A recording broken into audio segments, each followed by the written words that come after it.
We've got some great tunes to go along with all the excitement on game time here for the Knights fans. Athletic officials are seldom given the appreciation they deserve. They are given the responsibility and authority to enforce the rules of the game. Please treat the officials with the same good sportsmanship you treat the students. More music is coming up here on game time. It's a colorful combination. The Otsego Knights and game time.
and gentlemen, welcome to Toledo High School for the Division IV District Semifinals, featuring the Gibsonburg Golden Bears and the Ladies Bears.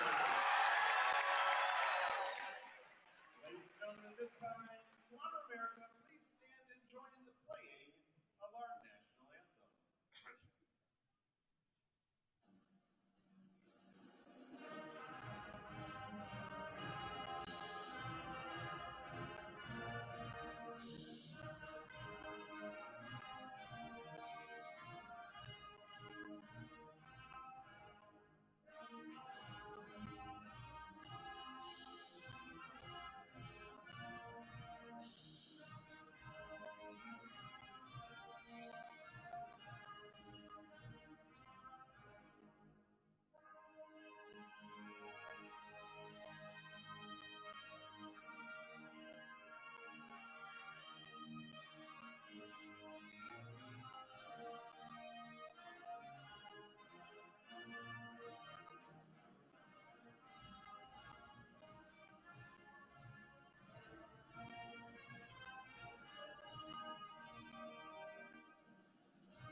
Hello, sports fans, and welcome to Otsego TV for tonight's OSHAA Tournament Division IV District Semifinal playoff game, which features the Raiders of Lakota and the Golden Bears of Gibsonburg. My name is Caden Knapp. I'm with Mr.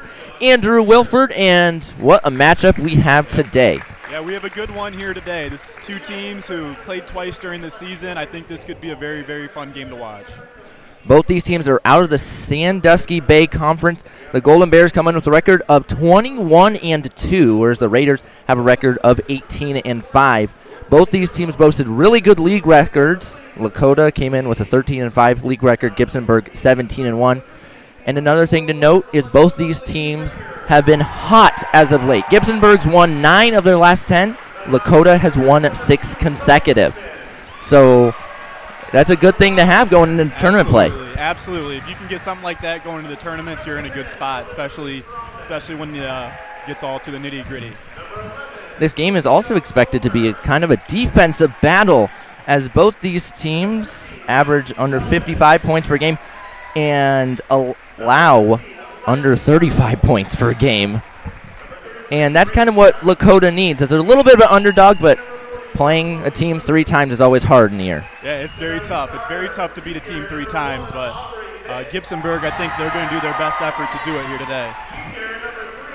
For the starters, the Golden Bears are going to trot out Leah Hall, the sophomore, junior Ansley Fleming, senior Sophia Paul, senior Jasmine Morant, and then freshman Ellie Everts. She is going to have a huge impact on this game more than likely. Yeah, absolutely, absolutely. She's going to be one to watch out for.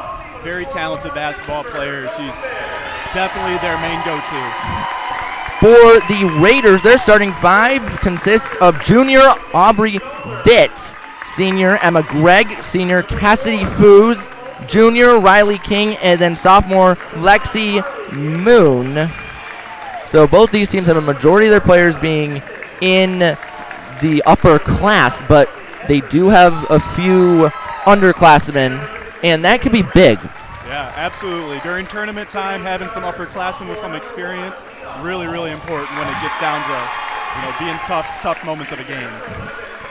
Another thing to mention, this year was the first time in 48 years that Gibsonburg won the Sandusky Bay Conference.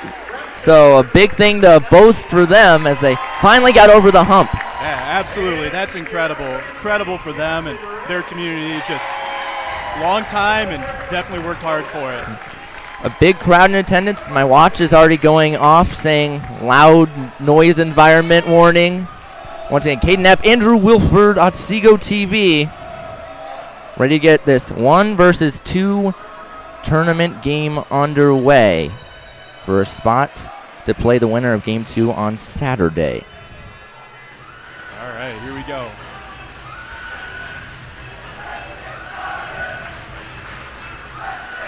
King and Hall meet in the middle. Sophomore and junior. We're underway. The basketball starting with Gibsonburg. They're going to the western side of the gymnasium. Student section's already getting into it. Gibsonburg, they do such a fantastic job just getting the ball moving. A lot of ball movement, a lot of cuts. There's a great cut there. Underneath, trying to go through 2 defenders and make the layup to get the scoring started. Good, solid finish. Jasmine Morant. And it's 2-0. Here's Lakota for the first time on offense.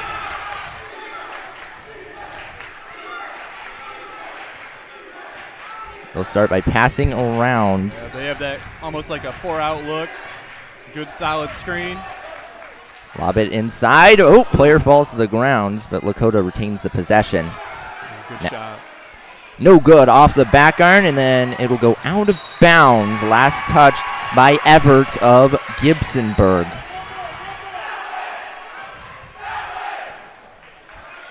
The Raiders will keep it. Greg to inbound it. Get it into the corner. Inside pass. The official said she was juggling it. And now takeaway. Back to Gibsonburg it goes. We're about 1 minute and 15 seconds in. Drive to the hoop, go up with it, whistle, and a foul. It's our first foul of the game. Great take from her there. Freshman there, does not play like a freshman. She plays like she's one of those upperclassmen, steps up to it. That foul goes against Aubrey Vitt. And at the line to shoot for 2, like you said, is Everett. And misses the first free throw. Everett is a 78% free throw shooter, 71 of 91 this season, makes the second shot. 3-0 Gibsonburg. They have 4 players in the Lakota backcourt. Oh, good press break. Get it to the middle, see where it goes from there. Now drive to the hoop, go through a defender, and it's offensive foul. Wow.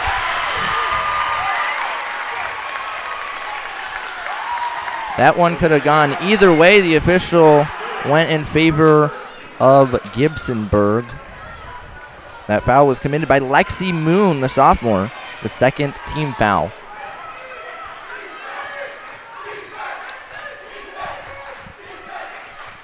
Spacing out the court here. Pass it around the arc, take a deep 3, and that's no good. Not a good shot from the freshman. That's a tough look. Tough look. Deep shot, contested. Back it goes to Lakota.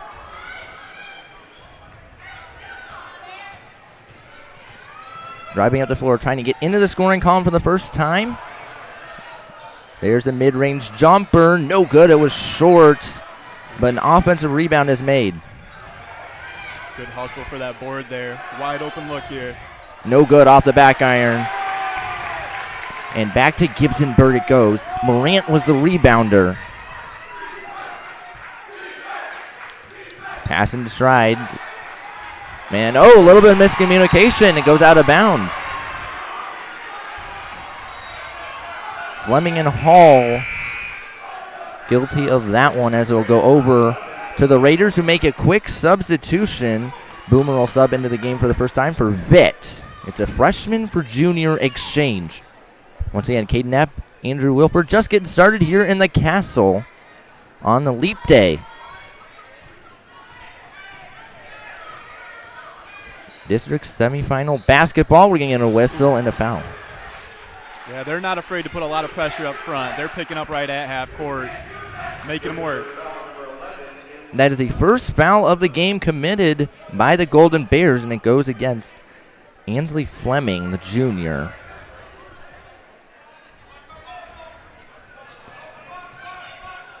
Inbound it from the K and Knights on the east side of the gym. Now drive. Pass it around. The defense is showing out early in this one as we're approaching 3 minutes in. Absolutely. They're making it tough to get anything going on offense here.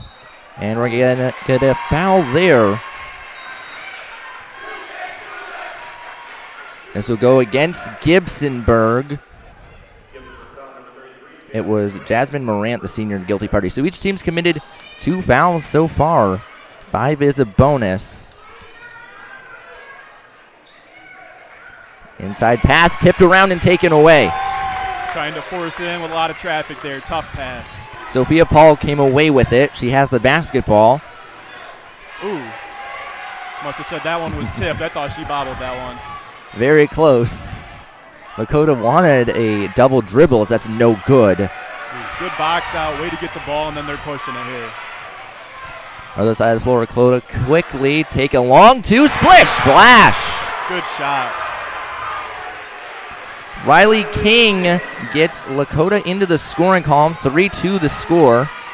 Oh, you never want to take it down to the corner like that. That's a danger zone down there. And a foul is called. So they got bailed out a little bit. They did. That they did.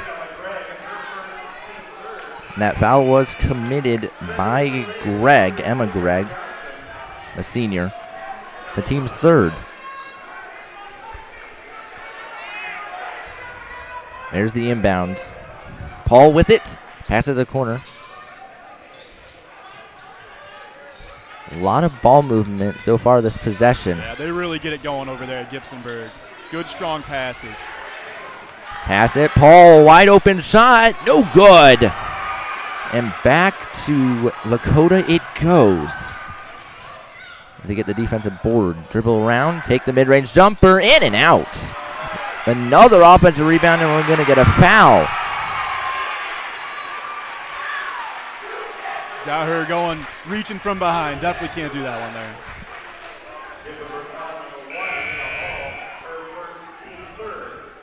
Leah Hall, the sophomore, the guilty party. So both teams matching fouls early on, at least. Yeah, 3 for each. 4 minutes basically left into the first. This one might get some bonuses going here. There's a 3 from the corner. Well short, no good. And the rebound is by Everts. There's a mid-range shot, no good. And really, so far, both teams not allowing that inside shot. No, they're packing it on defense, making it tough to get anything going inside. Really contesting all the way around, though. I mean, every shot's got a hand in its face. And that's a whistle, and we're going to get a 3-second violation. Tough area. You got 2 people on her in the post, though. That's almost what you want out of Gibsonburg on defense. Up the floor, Sophia Paul, the senior. Loose ball, that's taken away. Fast break opportunity, all alone to the hoop, and that's going to count. That was Aubrey Vicks making it 4-3. And with that, we're going to get a timeout called by Bo Everts. Yeah, I'm sure he's not happy with that little turnover there. Definitely one that just leads into the backcourt. Wide open layup. No contest with it. And especially with how good you've been playing on defense so far, we're down to the 3-12 mark. Yep, this time of year, you can't give up easy baskets. Not like that. Once again, Caden Knapp, Andrew Wilford, Otsego TV. Game 1 of the doubleheader. A lot going on. Maybe the nerves getting to the players. It could be. It could be. Tournament time. It's a tough environment. Packed house here, too. And we're back underway. Once again, Paul up the floor slowly.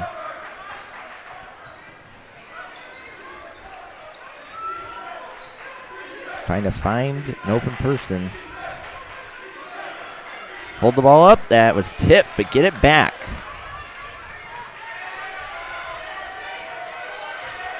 Dribble around with it. Everts take the 3. No good, off to the left and out of bounds. It goes to the Raiders. That's another tough shot. Heavily contested again. Lakota's got this down on defense right now. Gibsonburg has started this game 1 of 6 from the floor as they make a quick substitution. Moulter will check into the game for Morant, a junior for senior exchange. 2:45 first quarter for Golden Bears in the Raiders' backcourt. Exactly as promised before the game started, though. Heavy defensive battle. Oh, for sure. 7 points in total between the two squads, and we're approaching 6 minutes into the game. And, high pass out of bounds. Back to the Golden Bears.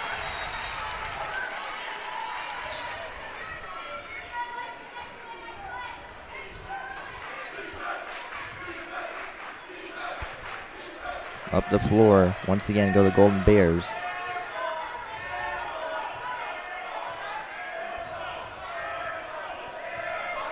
From beyond the arc this year, Gibsonburg's 33% as a team, 119 out of 363. Now drive the baseline, go to the hoop, no good by Everett, but an offensive rebound. That looked like some contact there. It really did, but no call. Jump ball here. Usually when you see a player's head whip back like that, you expect something. Yeah, a but little bit of contact, you expect it, but tournament time again, you got to play through. The possession arrow switches as the ball was just inbounded. Up the floor go the Raiders.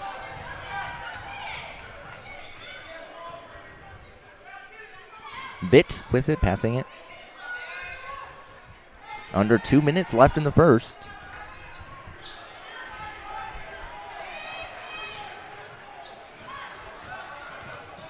Pass it out. And now we have a whistle. Traveling violation is called. And every time we get a whistle, it seems like one side or the other here in the Kessel are screaming. Yeah, we got quite the environment here tonight. Which is exactly what you want. Really every game.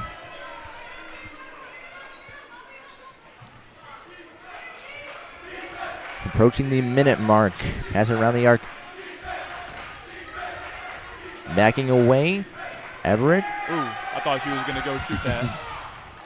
I did too, and that's a takeaway. Vitt Just lost it. Just went out of lost bounds. underneath. They got the takeaway, then couldn't hold on to the basketball. Goes out of bounds. Back to Gibsonburg, and we get substitutions made by both teams.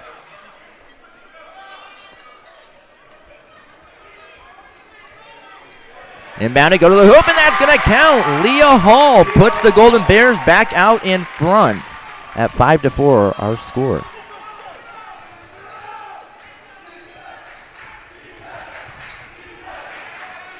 Up floor, pass to the corner, now inside. And backing away. There are really no lanes being allowed inside that paint. No, nothing's allowed inside right now. Lakota has to have that drive mentality right now, though. 4 fouls on Gibsonburg, now 4 on Lakota, too. Both of them have to attack. That foul was committed by Riley King. With 35.9 seconds to go, one more foul by either team will result in free throws as long as it's on the defensive side. Yeah, that's got to be the number one thought in their brains right now. Either get to the line or get a good clean shot up. High ball screen here. Take the pull-up, Jay. A lot of contact, no call, it's no good. Everett is now 0 of 4. There's a shot on the other side of the floor, no good. But an offensive rebound. What a play there. Now a 3, in and out. But another offensive board. Another board for Lakota. And then out of bounds it goes with 9.2 seconds to go. The Golden Bears going to get it back.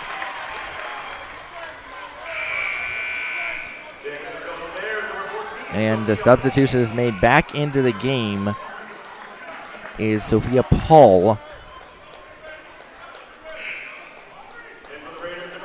9 seconds. You can absolutely get at least one good shot up here. 9 seconds is a lot of time. That it is. Play it right here. Get a little urgency. Get a good look. There it is. Now a 3. No good. Off to the right, and that is how the first quarter will come to a close. 5-4, the score in favor of the Gibsonburg Golden Bears over their rival Lakota. Caden Knapp, Andrew Wilford, feel free to email me anytime at 25knap@seagoodnights.org with any questions, comments, or concerns. And what is your number one takeaway, you think, based on that first quarter? Oh, defense was huge that first quarter. Neither team could get anything going. They packed the paint pretty well. A lot of fouls that first quarter, I would say, but it's tough basketball right now. These are two tough teams. I was a little surprised that we got, I believe in total, 3 offensive fouls. Usually it flips to the defensive side. Yeah, you don't see that too often in one quarter basketball. Maybe one game, 3 offensive fouls, but one quarter, yeah, it's incredible. Both matchups in the regular season for these two teams were low scoring. On the 23rd day of January, it was 40-31 in favor of Gibsonburg, and then on the 7th day of December, it was 44 for Gibsonburg and 29 for Lakota. Yeah, I could see the second quarter. They got one under their belt now, settling down a little bit, seeing a little bit more going on offense. I can definitely see it happening here. They'll start with the Golden Bears, and as we said in the opener, this is the type of game Lakota would like. Really? Yeah, this is what they're hoping for. Defensive battle plays to their type of game.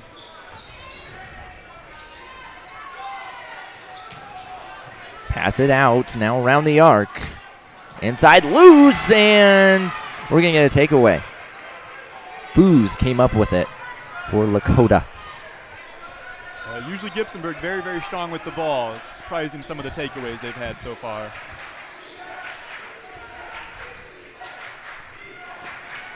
Dribbling around, pass it to the corner.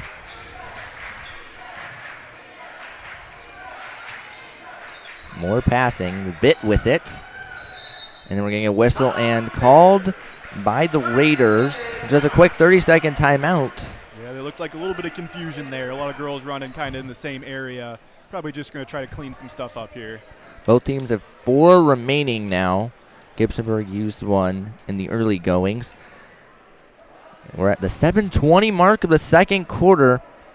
And right now, Hall and Morant lead the way with 2 points each for the Golden Bears. And then King and Vitt each have 2 on the Lakota side. And then that point separating is by Everts of Gibsonburg. She hit that 1 free throw. And that's the only free throws we've had today, so far at least. Yeah, and there's been a tough one underneath, too. I mean, they're not getting anything easy, too. Back with it are the Raiders out of their timeout. Tight defense, retain the possession, pass it out. Now long 2, no good, off to the right. That was some good ball movement inside. She definitely had that shot. Up the floor, go Gibsonburg once again, trying to extend their 1-point lead.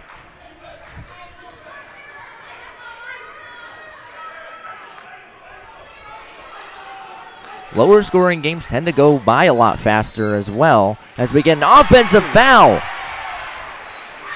Must have had her moving her feet, setting that screen, not getting set. That was Fleming's second. So she has to be a little bit cautious. Fleming averages 19.8 points per game. Yeah, she's definitely one of their key players. They want to try to keep her on the court as much as they can, but with 2 fouls, that's tough. Especially this early on. Yeah. Pass it out. Now 2, that's going to fall. It clanged in for Bomer. Oh, good deflection underneath. Got a little strip steal there. Staying Gibsonburg ball there. Yeah, both teams just absolutely making it tough on the defensive end. Now to inbound it from the O in Otsego. Everts gets it in to Morant. Good spacing. No good on the three. Deep shot. Where's the foul? Count the basket! Splish splash! Oh my goodness! Wow, what a shot. Stepped right into it, knocked it down, person in her face, going to the line. Wow. I don't think we had that in our cards for happening today. Absolutely not. That was close to that orange volleyball line there, putting that one up. Still having contact. Incredible shot. That really tells you how good Everett is as a ball player. Absolutely. Absolutely. That's a fearless shot from a freshman.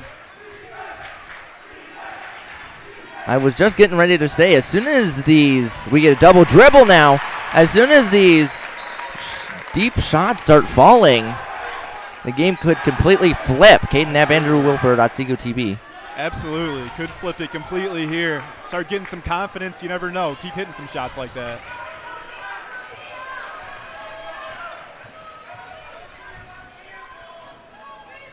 Gibsonburg now has a 3-point lead. Yeah, they do a great job with that 5 out. A lot of spacing, good cuts. They're such a good passing team.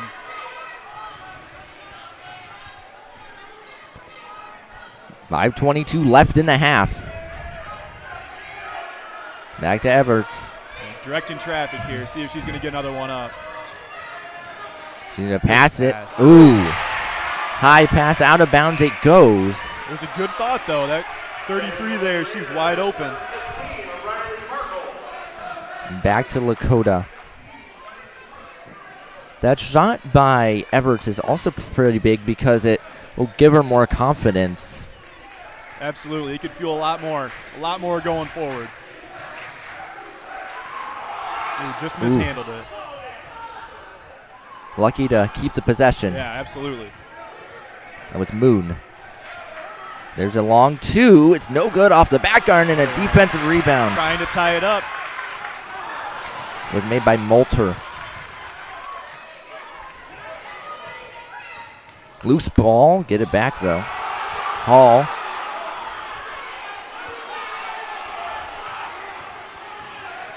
Now driving. No good. Off the side of the backboard. That's Morant's first missed shot of the evening. 4:20 left in the second quarter. Got to be careful in the paint. She's staying in there for a little while. Inside pass, that's loose and taken away by Morant. There's a three, no good. It was short, and then a defensive rebound is made at the 4-minute mark. You hit one big one, might as well go for a second one. Try to keep it going here. Keep the momentum running.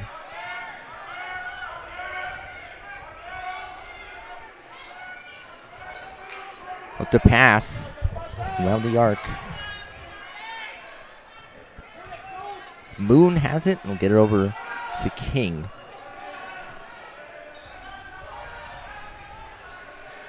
No shot clock in high school basketball, so as long as you aren't holding the ball for 5 seconds, It's good. Eat up that clock if you want to. A three. It's good. Baked it in. There you go. Tie it up. Tie ball game. King is now up to 5 points, and we're even at 9 with 3:10 left in the second quarter of play at Otsego TV. Sometimes that patience pays off. You get a little bit of an open shot. She was open, too. And then we get a foul.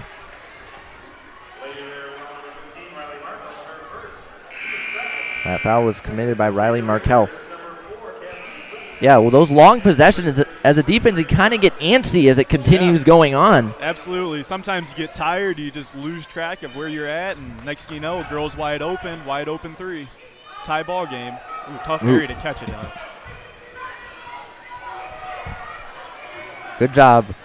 Keep staying on the good side of the floors. That's no good. Everts is 1 of 7 from the floor. That one was huge, though. Yes. It was huge. Pass it. Oh, that's cut off and taken away. That was Hull. Other side of the floor. Ooh, right in front of Morant. That was a tough pass. Tough pass. 2:27 left in the quarter. We're going to get a whistle and a foul. Yep, definitely some contact going up on that one. The senior Morant will go to the line to shoot for 2.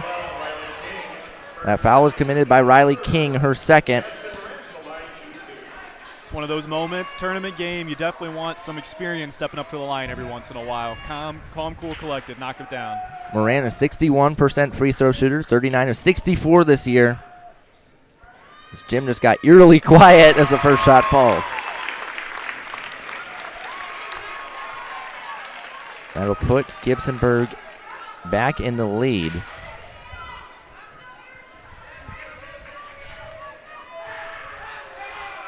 Now waiting shot 2, no good. Ooh, offensive board. Ooh. And then take it away. Tangled up underneath the basket there, that's tough. She was outnumbered, and Lakota took advantage of that. As now they are down by 1. I like this motion Lakota's got going on. A lot of screens, a lot of quick movements. Driving through traffic, no good. That was Foos, who's now 0 of 4 tonight. Acid, a lot of space on that shot, no good. That was Hall. And back to Lakota it goes.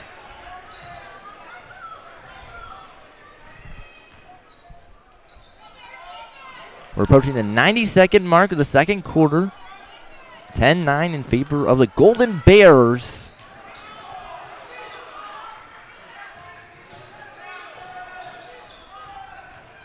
Dribble around, tight defense, nice motion though, and no good. These defenses are phenomenal. They're just stopping everything right now. Nothing's an easy basket. 1:09 left to play in the first half.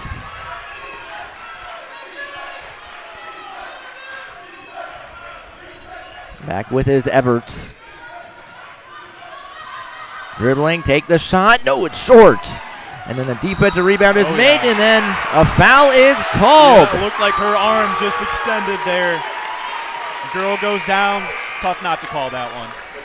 Grace Johnson, the 6-foot senior, the guilty party, with 52.5 to go in the second quarter.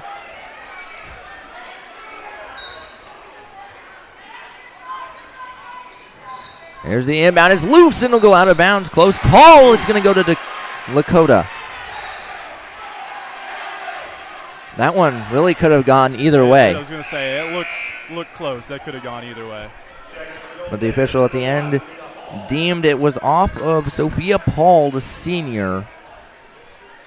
So with 50.1 seconds to go, here are the Raiders.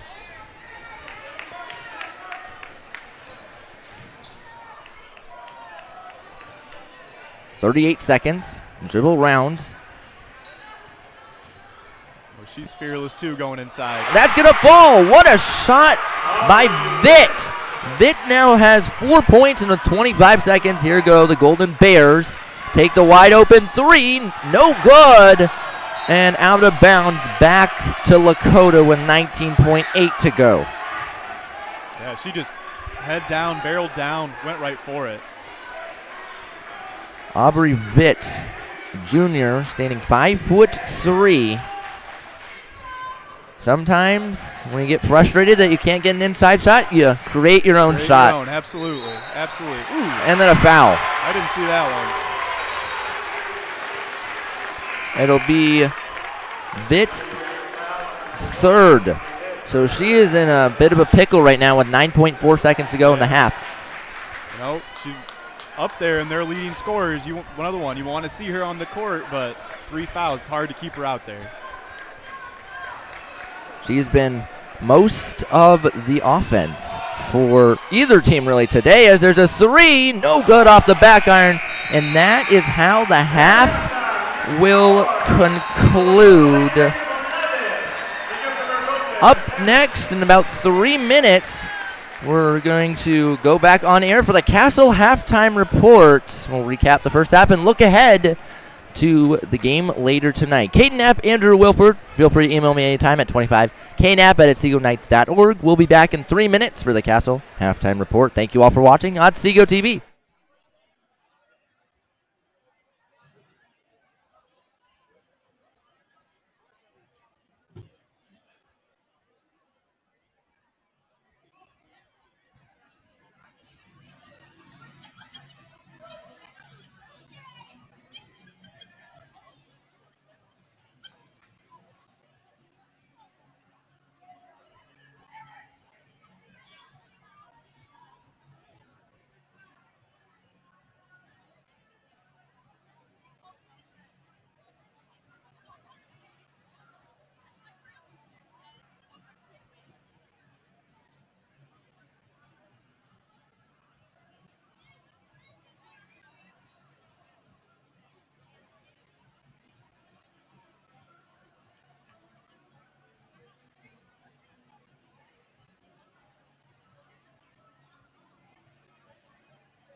Welcome to the Castle Halftime Report.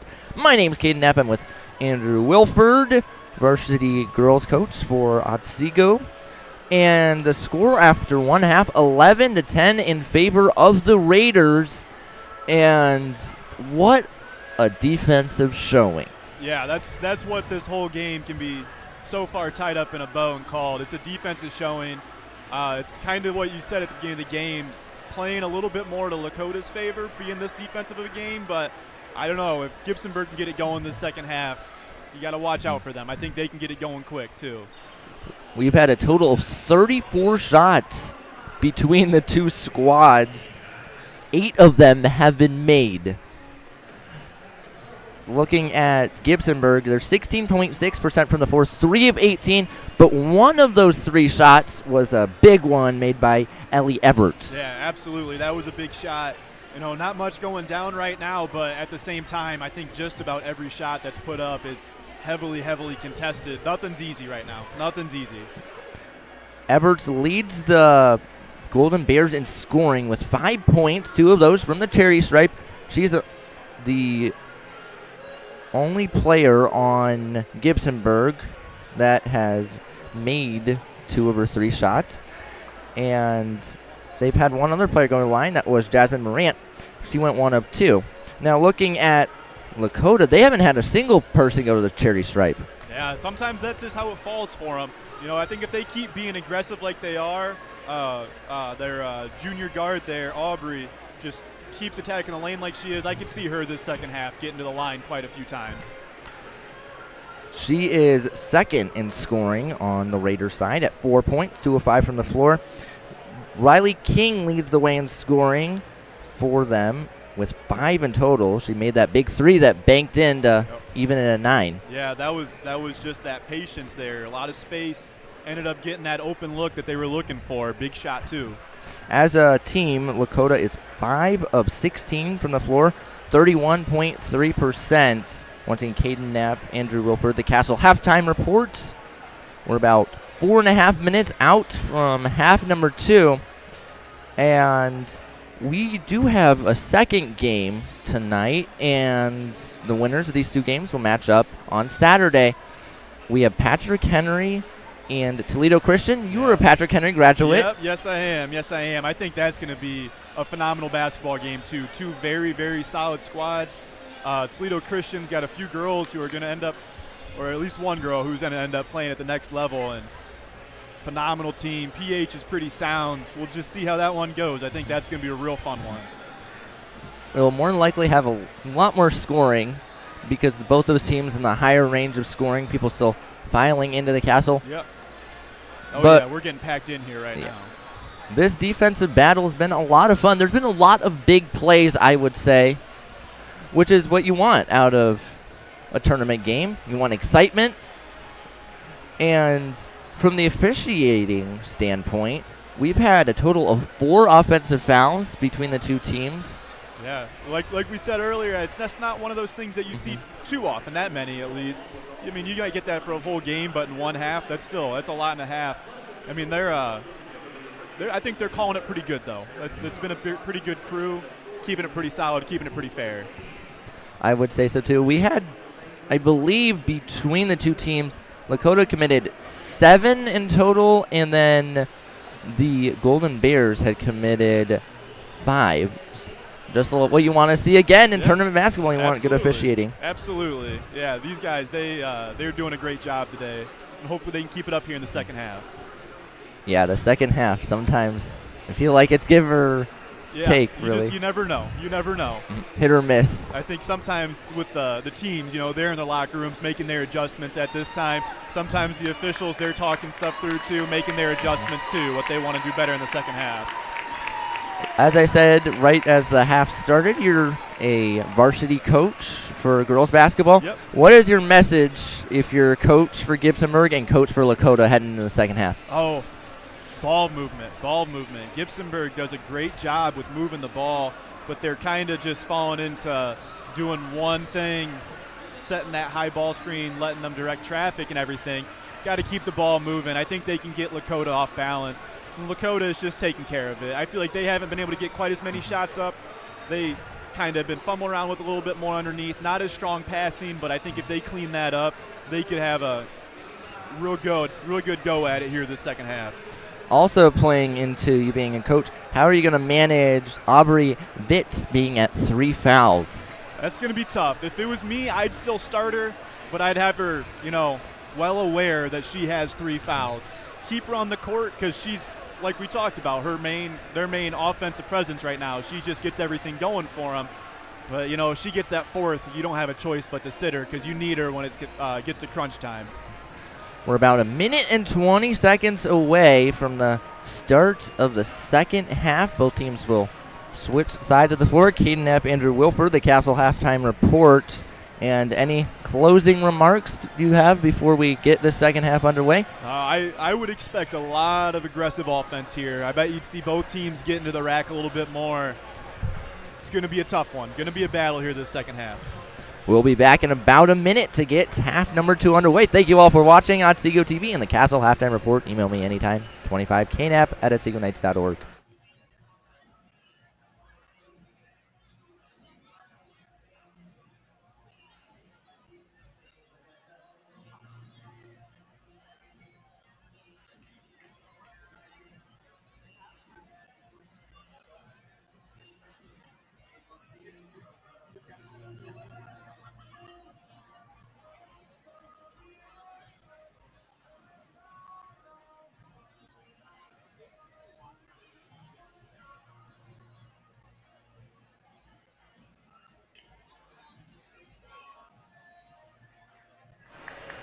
Welcome back to Otsego TV. My name's Caden Epp. I'm with Mr. Andrew Wilford, and we are just about ready to get half number 2 underway between Lakota and Gibsonburg, a pair of Sandusky Bay foe.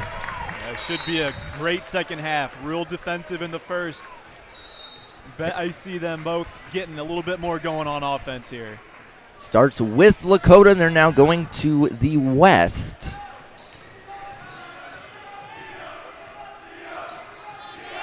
We're 15 seconds in, dribble rounds. And pass it back.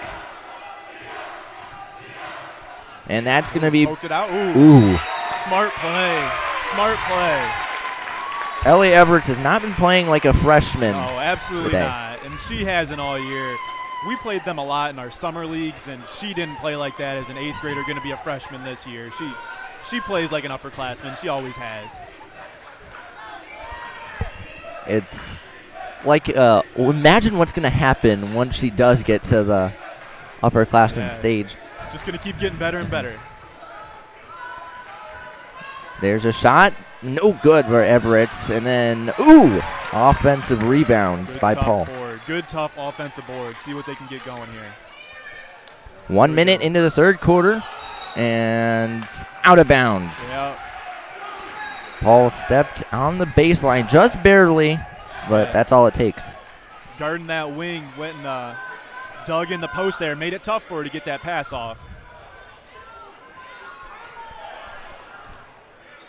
Passing it ahead. That's tipped. Get it back, though. Lakota did, and that's loose, and then taken away by Morant. Trying to do too many passes over the top. Sometimes you got to bounce dribble that one in there, bounce pass that one in there. No good, and then we're going to whistle and jump ball on the floor. It's going to stay with the Golden Bears as they have the possession arrow in their favor. Excuse me.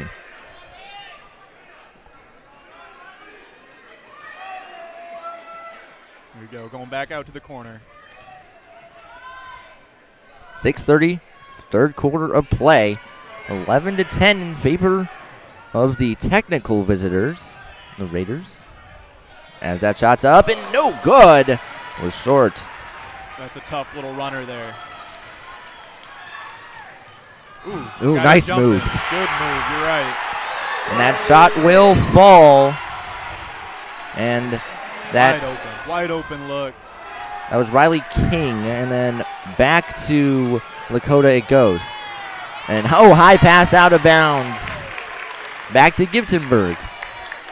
Kind of like ping pong, going back and forth, back and forth. Right now. Both of them seem to pick up the intensity as it's going on, though. Both teams' largest lead of the game is 3 so far. There's a shot up and in and out, no good. And another defensive rebound is made this time. Good look, though. Good look, good shot off the pop, off the screen. It's what you want on offense. 5:30 left in the third. Nice motion, go to the hoop, and that's going to fall. That was Moon. Ooh, tough finish, a lot of contact, still knocked it down. Lexi Moon is a sophomore. There's a shot by Paul, no good. But Morant's there to rebound it. Up the floor, no, short. And back to Lakota it goes. This feels like a big part of the game. Yeah. With how tough Lakota is on defense, Gibsonburg's got to be careful not to let them go on a run here. And then we're going to whistle and a foul.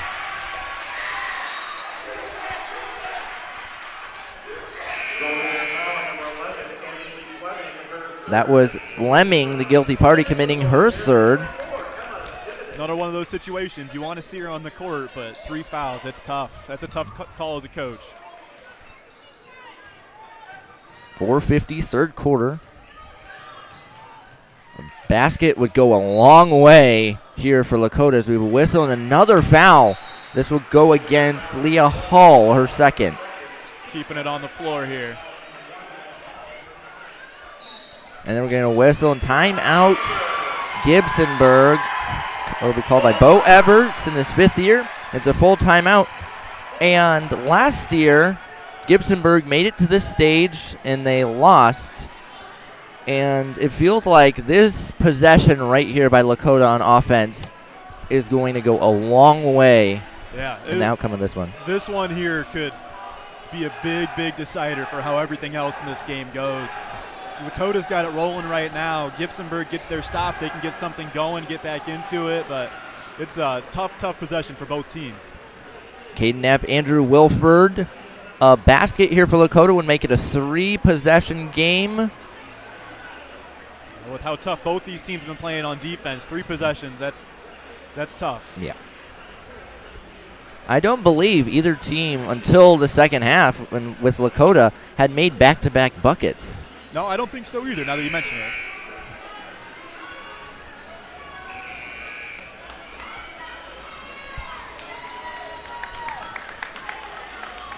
The inbound will be from the Otsego. It'll be made by Boomer. Lakota last few times, they had a good little baseline play here. Got it out to the corner. They're kind of scooting it back here. Driving, take the shot, no good. That's the stop that Gibsonburg needed. Greg was the shot taker, missing her second of the game and out of bounds. That was batted by Greg, the 5'8" senior.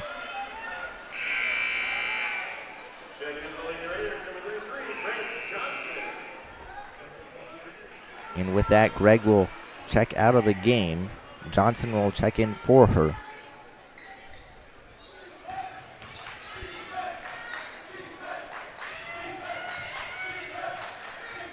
Everts backing away, take a shot. Splish, splash.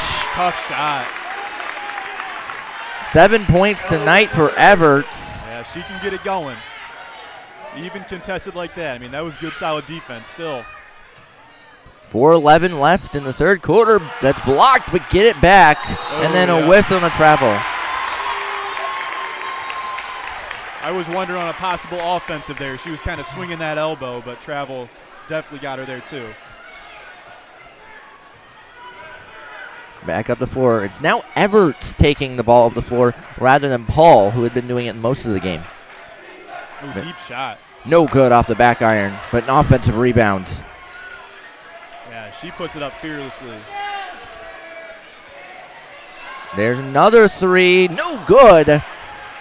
A pair of missed threes that possession for Gibsonburg. 3:41 left in the third. Loose and taken away. Stop, big stop. Up floor, 2-on-2. Nice move by Everts. Bam! 1 point game. Good handles on the basketball. Right in there. Up floor, Gibsonburg bringing the pressure. And then a whistle in timeout. Yeah, Gibsonburg responded exactly how they needed to. Big stops, got a few buckets, right back in this thing. But 3 minutes and 20 seconds to go in the third quarter. Gibsonburg will now walk over to their bench, and so will Lakota, because Lakota used a full 1 minute timeout. Each team has 3 remaining. And we saw each team use a 30-second timeout in the first half. It's big because you want to keep those minute timeouts for later on. Yeah, you want to use those ones for when you need to draw some stuff up, really get the team back focused in at the end of the game. This is going to be a tight one, so you're going to want to save some of those as it gets down to crunch time. Once again, Caden Knapp, Andrew Wilford, game 1 of the doubleheader. And for the first, I want to say, 4 minutes of this half, it was all Lakota. I mean, their sideline was cheering, and this side, Gibsonburg, was quiet, and then it's completely flipped the last 40 seconds. Completely flipped. Gibsonburg got the stops they needed, hit the shots they needed. We got a ball game. It is 15-14.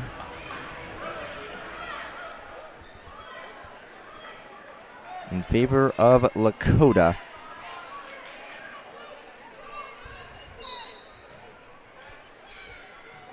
Inbound it.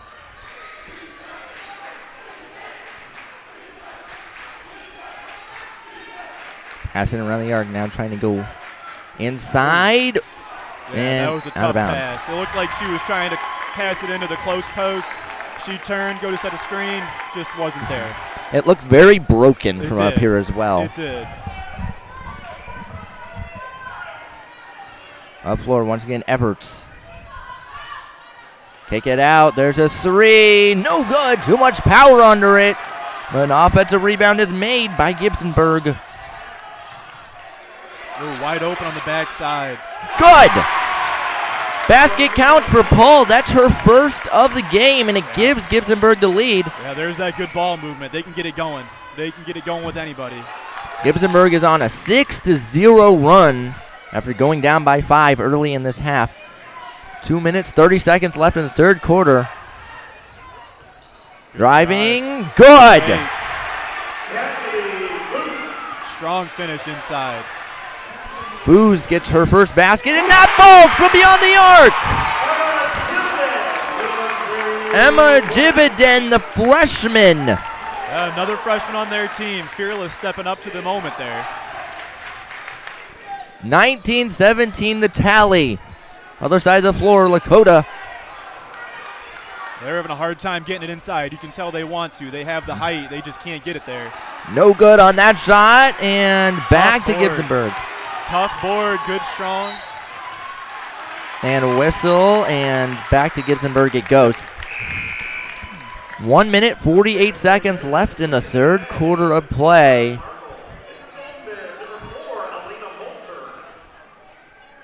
This is Otsego TV. Glad to be bringing you this game.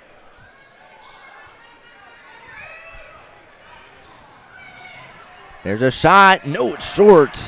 Yeah, just not getting quite enough on it. 90-second mark, third quarter. And there's a three. Splash, splash. What a shot. That was Foos. Step right into it. Another fearless shot. Cassidy Foos had 0 points a second ago. Now she's up to 5. She started the game 0 of 5 from the floor. There's a three. No, well short. And a rebound is made by Lakota. Sometimes you just try to get one back. Tough shot, though. Out of bounds it goes. A little bit too much power on the pass. And with that, the Golden Bears will sub Fleming and Henderson into the game. 20-19 the score in favor of the Raiders. 1 minute mark, third quarter of play. Yeah, this has been a good one here. Tournament basketball. Gotta love it as that shot short, no good. But another offensive rebound. Inside pass, wide open shot for Johnson. Too much power under it. You'd like to see her take a dribble and lay it in. Actually get to the basket, use the backboard, square yourself up a little bit is what you'd want to see. She had the space for it. 36 seconds on the game clock. Sometimes in these situations, you just get antsy with the basket. Splish, splash, boom goes the dynamite. Emma Gregg enters the scoring column with a bang. 4-point lead for Lakota, and we have a whistle and a foul on the floor with 18.5 seconds to go. Wow. Gregg was a guilty party to the foul, committing her second. Yeah, Gibsonburg did a great job fighting back there, but it looks like we're almost in the exact same situation where we were to start out the quarter. Inbound it to Hull. Dribble, nice move, whistle and foul. She'll get 2 shots. Good strong drive there. Love to see her go up with the basketball, actually attempt to get the shot off, get her to the line. That foul was committed by Riley Markel, her second. 2 shots incoming for Leah Hull. She's 12 of 36 this year from the charity stripe. Gets that one to sneak in. It didn't look pretty, but it did the job. Hey, she stepped up with confidence, knocked it down. That's all that matters. 13.7 seconds to go. And that free throw made it a 1-possession game.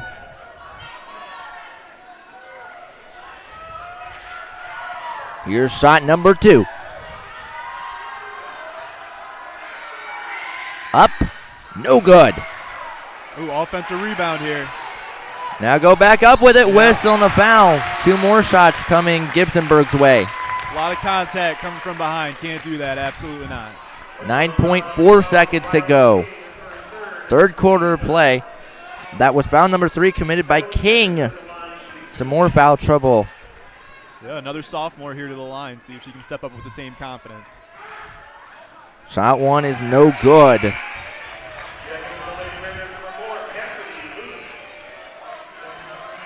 That was just the 20th free throw attempted this year by Henderson. She's a 37% free throw shooter. Shot 2 also misses.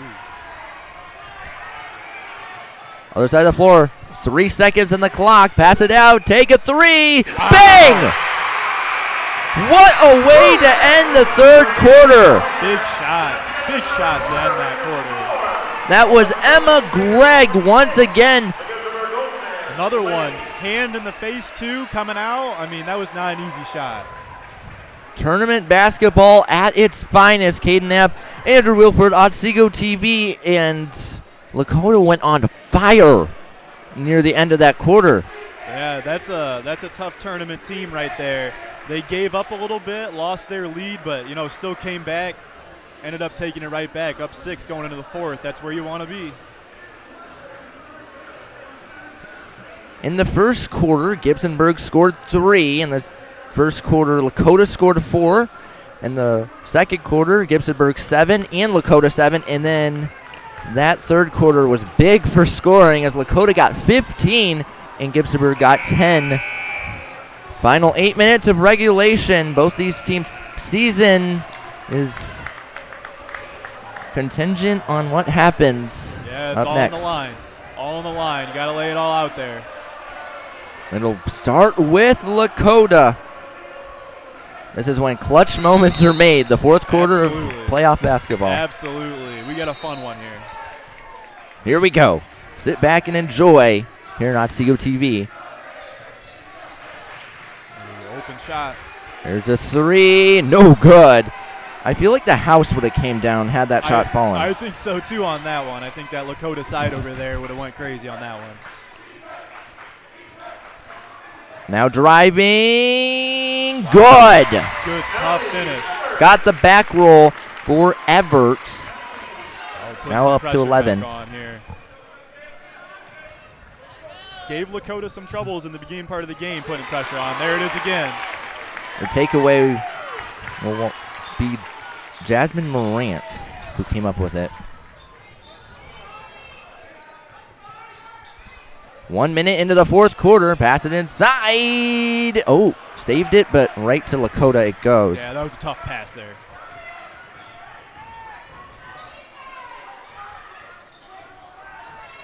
Four points separate these two squads. And that's taken away by Hall. Just lost it. Couldn't hang on to it. Back to Lakota. That's tough. A lot of hard work there, getting the ball in the first place, but tough in transition. And with that, Sophia Bomer will check into the game for the Raiders. Get it back in, and we're back off and running. 6:44 left in regulation. Caden Knapp, Andrew Wilford. Otsego TV, there's a 3. No good, it was short. Foos hit a big one near the end of the third quarter from beyond the arc. She has 5 points in total. 2 of 8 from the floors. That's no good by Johnson. Another one, good movement, popped off the little roll there and just couldn't get it to go down. Driving, go up with it, no good. These low percentage shots that Lakota is taking has not costed them at the moment, but it could down the stretch. It could. Another one that defense was just solid there. Up to the hoop, no good. Offensive rebound, whistle, and a foul. We're getting 2 shots by Ellie Everts. I thought that was going to fall there for a second. I thought she just put enough spin on it, maybe it hit the backboard and go. I feel like everything she shoots up looks like it's going to fall. Everything she's put up this game looks like it has a chance right now. Greg was the guilty party of the foul. Everts is 2 of 3 tonight from the charity stripe. Makes the first shot. makes it a one-possession game as well. As I said, Everett leads the team in free throw percentage at 78%.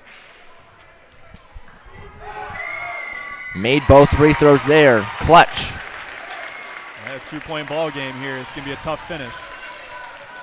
5:49 left in the fourth quarter.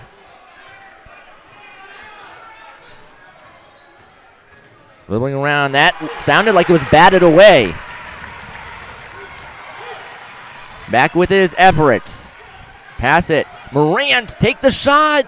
No good. But up at the rebound, and Johnson evens the ledger. Stepped in front. Good, strong board. Finished strong, too. Needed it. Tie ball game here. This will be a fun finish. 26-26, the tally up the floor. Ooh, they need to look off that UCLA screen. I thought number 1 cutting through. She was open for a second. And there's an air ball. That was Foos. Man, whistle. And I was just about to say we needed a timeout there by Lakota. Yep, they got to stop some of that pressure that Gibsonburg's putting on them. Figure something out here. 5:06 left in the fourth quarter. 26-26 on the scoreboard. Caden Knapp, Andrew Wilford at Seago TV. Feel free to email me anytime at 25knapp@SeagoKnights.org with any questions, comments, or concerns. This is just the beginning of what today is to bring us. Yeah, to follow this one here, I think we got another good, solid game, too. Excited for it. Still got 5 minutes of this one here. I think it'll be a strong finish. It feels like Lakota, they pulled away in the third quarter, had that 7-point lead. Gibsonburg came back. Now, again, Lakota kind of pulled away, led by 5. Gibsonburg came back. Yeah, they have no quitting them. They're just bouncing right back every single time. The buzzer rings. Both teams break their respective huddles. Another one of those things, though, you need that in tournament time. If you can't bounce back, you're going to have a tough time, and they've answered the call. Gibsonburg basketball. Morant to inbound it.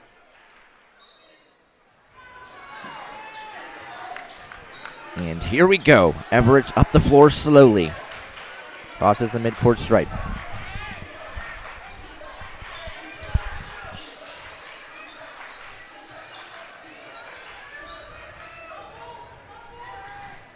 Passing around the arc.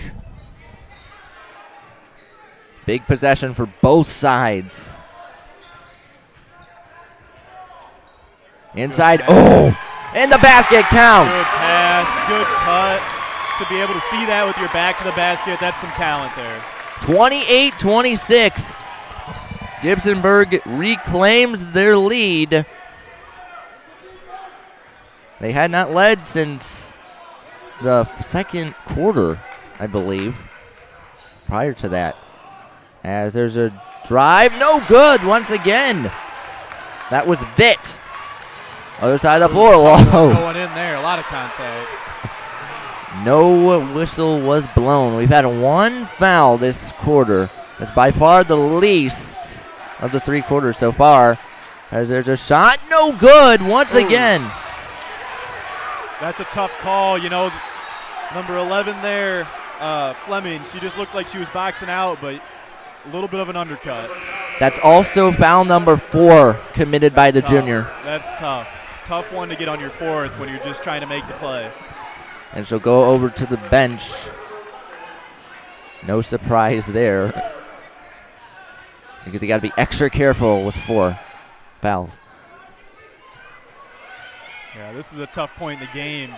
You start to question, you know, less than 4 minutes left. You just keep her in, key piece, or sit her for a little bit and put her in when it gets really down to the wire.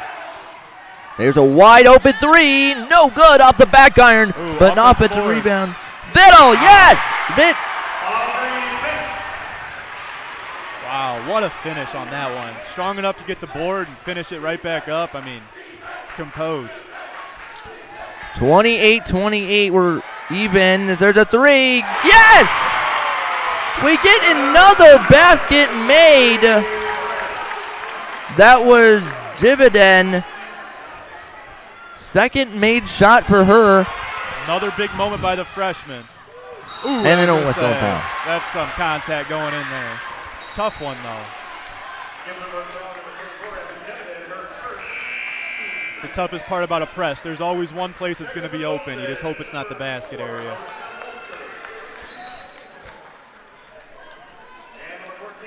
Gibsonburg's now committed 2 fouls.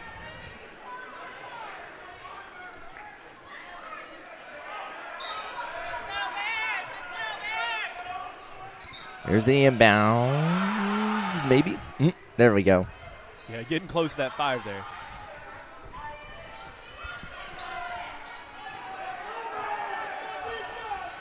.252, fourth quarter. Go up with it. That's blocked. What a defensive effort by Morant. Driving up floor. That's going to fall.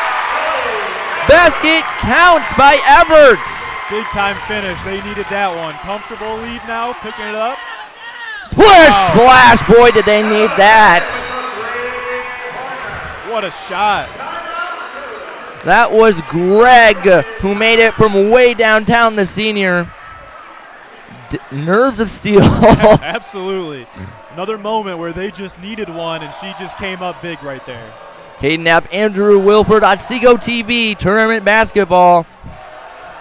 The timeout was called by the Raiders. They're down to 1 with 2:29 left in the fourth quarter. Yeah, this is a fun game here. It's going to be a good, strong finish.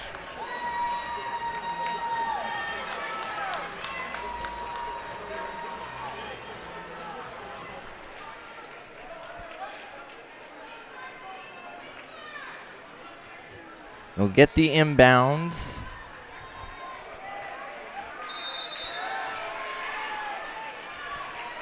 And we're back underway. Everts slowly up the floor.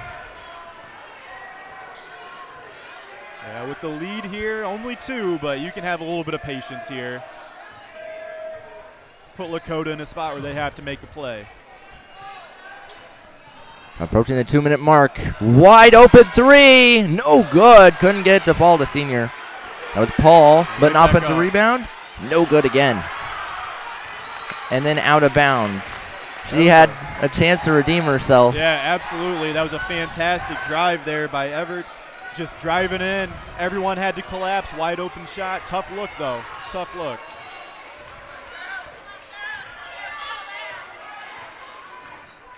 Up the floor.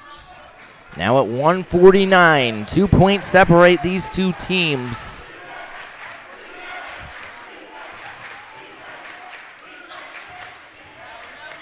Pass it out. Ooh, loose, but get it back. Yeah, that could have been dangerous there. Just fumbled the pass.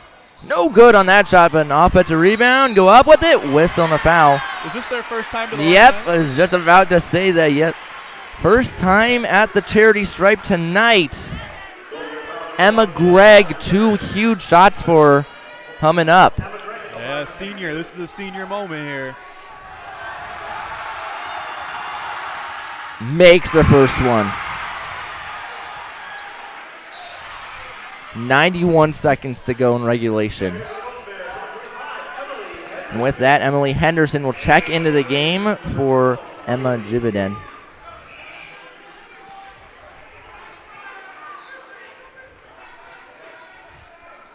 Awaiting shot number 2. Made them both. Clutch. Yeah, they needed it there too. Stepped up to the line, stepped up to the moment.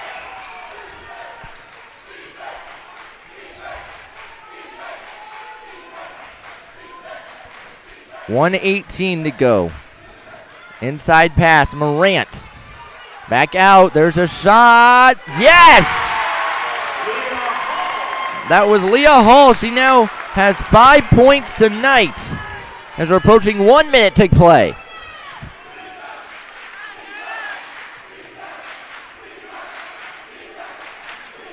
.55 seconds. Pass. Oh, that's cut off and taken away. Looked like a solid look, just a little bit behind. Pass got there late. Hall slows it down. 40 seconds to go. Timeout called by Coach Bo Everts. Gibsonburg's down to 2. Yeah, this is a tough moment for Lakota, too. They're only at 1 foul for the quarter. I mean, if you want to do that kind of game plan, it's tough. It's tough. You got to burn them quick. I was thinking about saying that the Lakota Raiders should use a timeout late, but they only have 1 remaining. Yeah, and you got to be careful. Big. Not much time left, though, so no sense of leaving it when you may or may not have another game. You might as well use it if you got it. Now, I would expect to see a few fouls because Lakota has 4 to give, at least to get near that bonus. Yeah, absolutely. Absolutely. I wouldn't be shocked. It's just they're still a little ways away, so that's still going to burn some clock. Once again, 40.5 seconds to go. Caden Knapp, Andrew Wilford, Otsego TV. The winner will play in the district final on Saturday here in the castle. It will be on Otsego TV as well.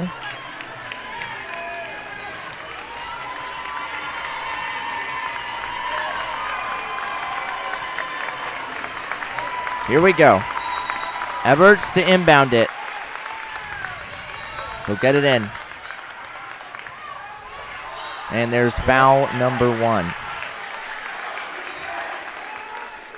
of the 4 they need.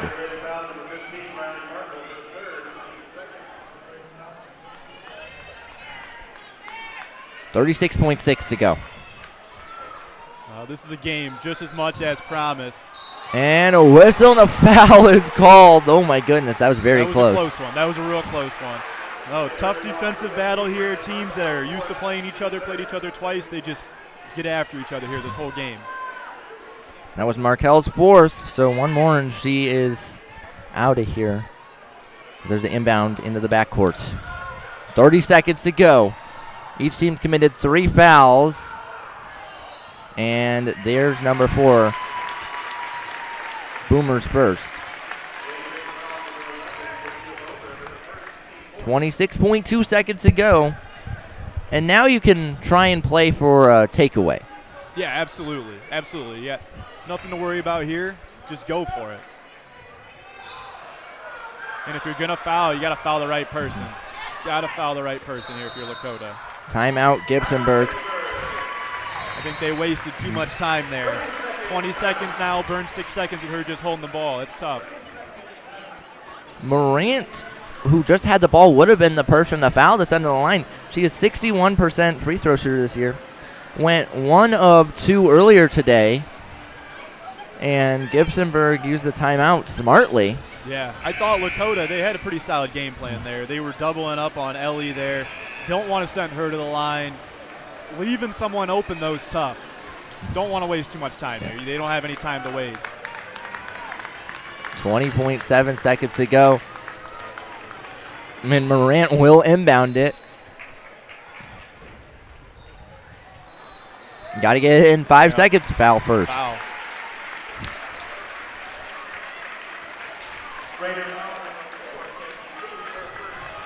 Well, that's not what you wanted for Lakota. No, it's not what you wanted at all. At the line now is Everts. 4 of 5 today from the charity stripe. Good on the first one. She's got very, very good shot. That's a tough person to send to the line.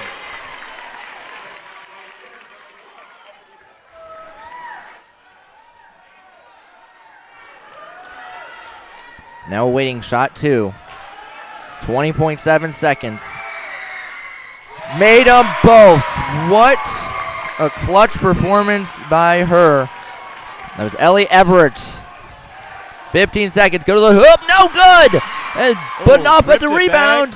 Whistle. Foul. Count the bucket. Oh my goodness. And with 10.7 seconds to go, we're going to get a chance for a good old-fashioned 3-point play. Yeah, that was tough. Miss your first one. Have enough composure to get back. Go up strong. Get to the line. That foul was committed by Sophia Paul. Foos at the line, the second Raider to go to the line today. Missed the free throw, short but not, but the rebound. And now whistle, jump ball. Looks like it's going Gibsonburg's way. 7.8 seconds.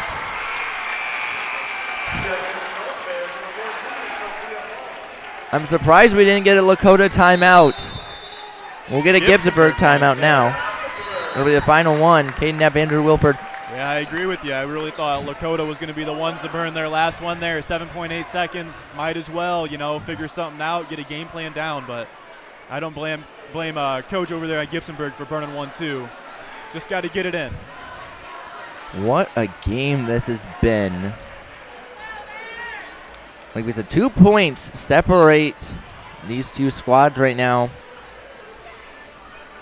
And whatever you do, if you're Lakota, you got to foul instantly. Can't try and dilly-dally with a takeaway or something. Yeah, at this point you have to. You got to be careful with who gets the ball and who you want to foul. They can't make the same mistake they made last time, though, fouling without even the ball getting in. Especially fouling and their top free throw shooter. Yeah, absolutely, yeah. That's not who you want to go to the line. I like their game plan before, though. Double teamer, put two people on her, make it tough. Just can't be grabbing at her. Here we go. The inbounder will be Paul, a senior.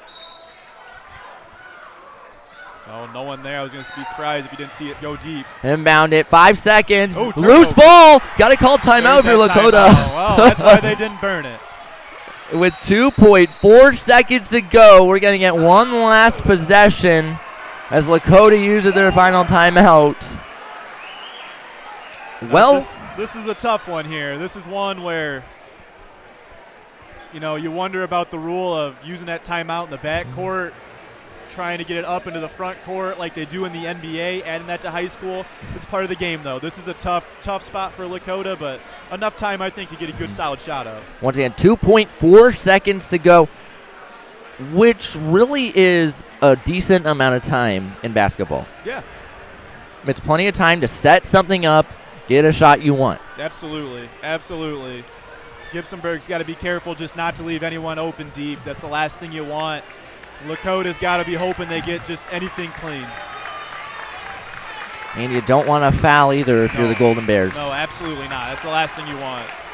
They're at 4-2, so any foul sends Lakota there to the line too. 37-35. Lakota basketball. 2.4 seconds to go.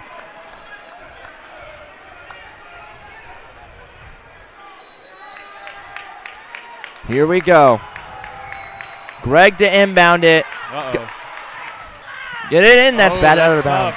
1.6 seconds. That's tough. That's still enough time to get a good, clean shot off. Now they're at least a little bit further out or a little bit closer to the basket. Territory they want to be in for 1.6. The official stopping play to talk over to the scorer's table.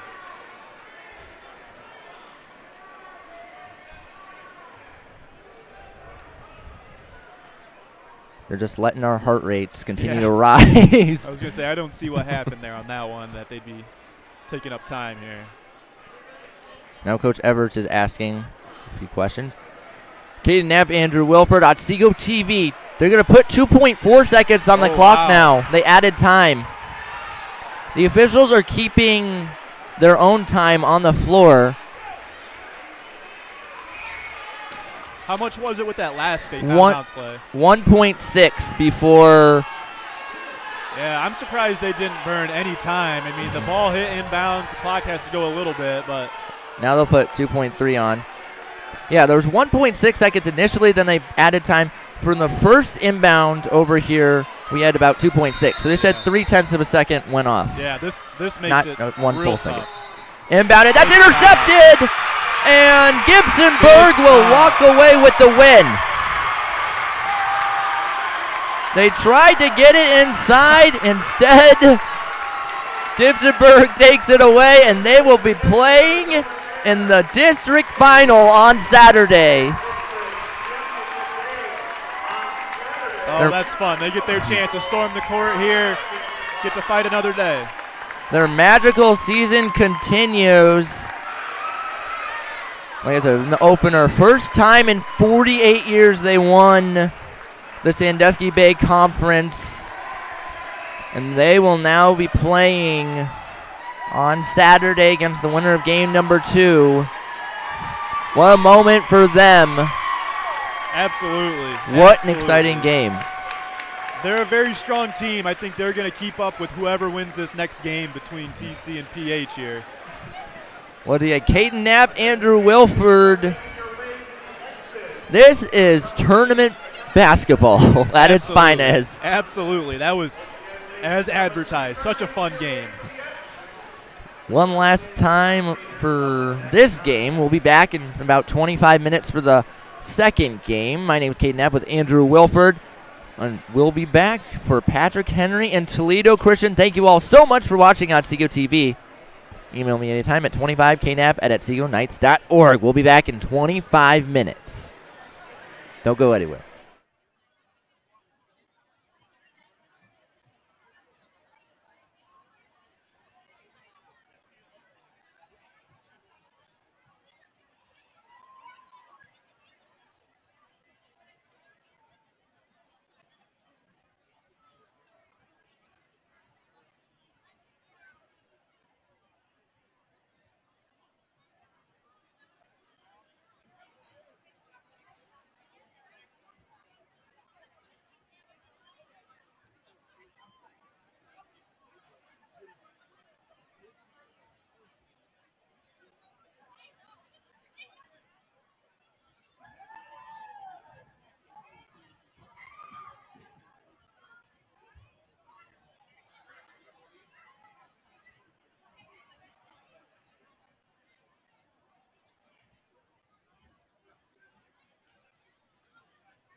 Hello, sports fans, and welcome to Otsego TV for today's OSHAA Tournament Division 4 District Semifinal game, a game that will decide who plays Gibsonburg on Saturday in the district final. My name is Caden Knapp. I'm with Mr. Andrew Wilford, and we got a good one today. We do. Another good one in store here. Gibsonburg finishing strong, got a big stop at the end of their game. I think whoever wins this one here is going to have their hands full no matter what.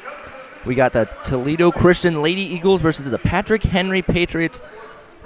The Patriots are coming into this game with a 3-game win streak, and Toledo Christian is coming into this game winning 10 of their last 11. They're 17-14 overall this year, whereas the Patriots are 16-7. And unlike the first game, this is the first meeting of the year for these two squads. Yeah, this is one of those games. These teams don't play too often, but I think this is going to be a fun one. I could see a lot of scoring in this one, getting it going early. This year, the Lady Eagles have scored 1,185 points. That's 56.46 a game. And Patrick Henry, the Patriots, 1,193. So right in that same range, 51.86 a game. Yeah, absolutely. This is going to be one of those ones. Definitely going to be some good defense, but I think they're going to pour it in a little bit more than that last one. Points allowed, the Lady Eagles 677 at 32.2. Wow. And the Patriots 811 at 35.3. So this game could really go either way. It really could. There's some talent on both ends. I'm excited for it.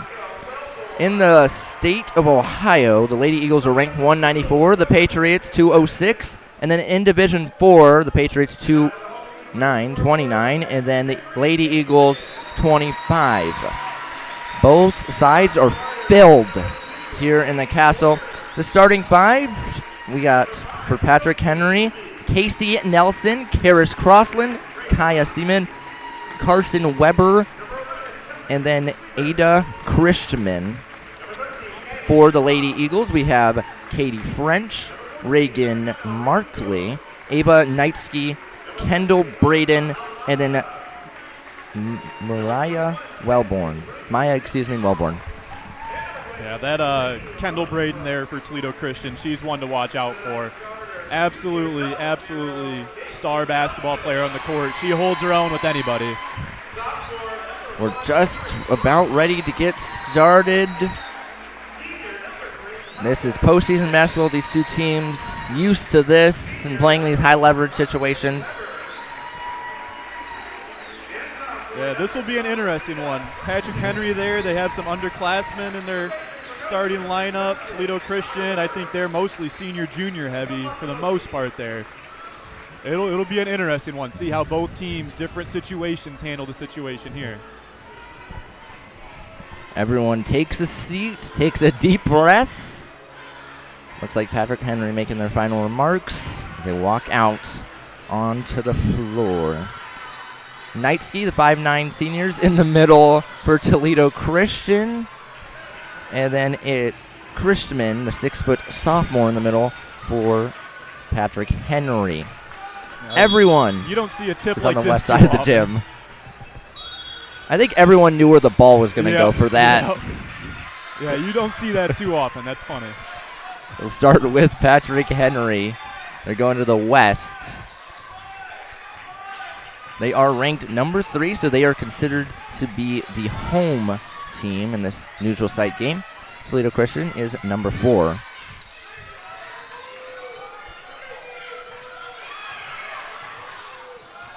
Dribbling around now, drive, go to the hoop. Scoring started. Good strong take. Kind of lulled him into it. Got to the basket. Karis Crossland, the 5'7 sophomore, gets us started here. We're 40 seconds in. There's a 3. Splash! Got it from way downtown. These two teams, they're not wasting any time here. They're getting after it from the get-go. Reagan Markley made that shot there. 3-2. Oh, wow. And now go out of bounds. Strong pass. Patriots to keep it. And inbound it from the tee in Otsego. It's a good look there. Christman's the girl you want to get it to on the inside for sure. They will get it into her. She's going to drive, go to the hoop, and couldn't make that shot. She's 6 foot, as I said moments ago. She is much taller than everyone else on the floors. There's a three. Splish, splash, another one. Wasting no time getting after it. That was Markley again. 6-2 the tally early on.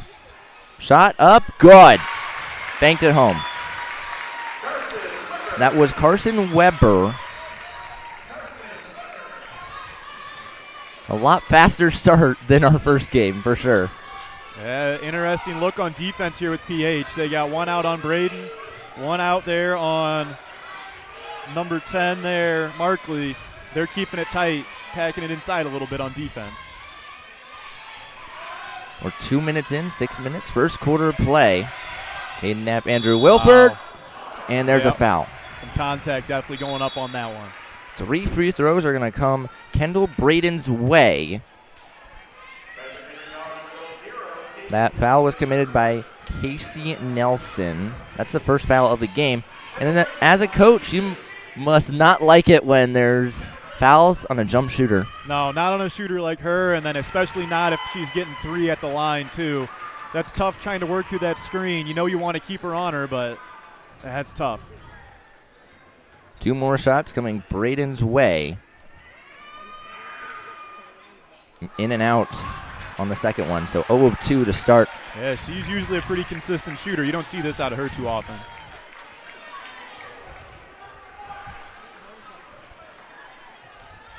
Waiting, shot number 3. Up, got the third one. 7-4. Ooh. Up floor, ooh, that was close. Go to the hoop, and that's short and no good. Tough take. And then a whistle, and Foul call there. a foul. This is a different officiating crew from the first game.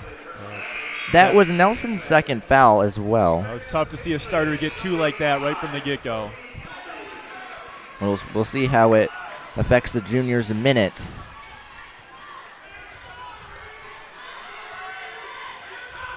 As here goes Toledo Christian. Double team, get it across. There's a mid-range jumper, yes! That's the hard part with the defense that PH has chosen to do. Someone's open inside almost 9 times out of 10. There's going to be an open look with that. And a whistle and a traveling violation is called.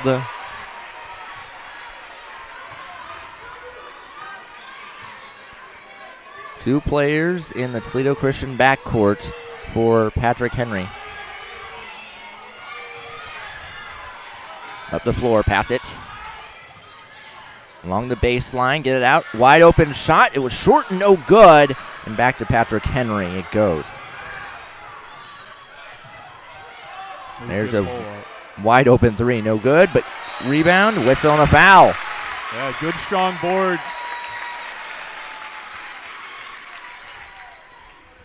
And we're going to get 2 shots. That was the first foul of the game committed by the Lady Eagles. Katie French, the guilty party. And with that, Carson Weber, the 5'8 senior, is at the line to shoot for 2, missing the first one.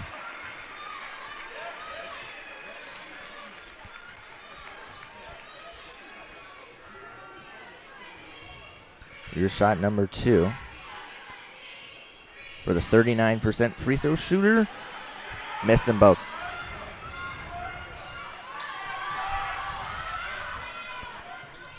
Four minutes, 50 seconds to go in the first. Just getting started. Game number 2, the doubleheader. There's a 3, in and out, no good. But an offensive rebound is made by the Lady Eagles, and another 3, no good. Oh, that would have been incredible there. Oh, right back into it. Get the takeaway. Yeah, they're going to run Braden off as many screens as they can here. Get her any opening. Go up with it. No.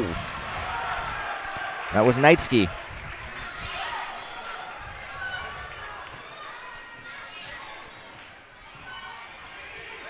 Double team using the baseline as a third defender, and we're going to get our first jump ball of the game. Halfway through the first quarter, the basketball will go over to Toledo Christian. And with that, a substitution occurs on the Patriots' side. Kenzie Prigge will check into the game, which will take the place of Kaya Seaman. A senior for senior exchange.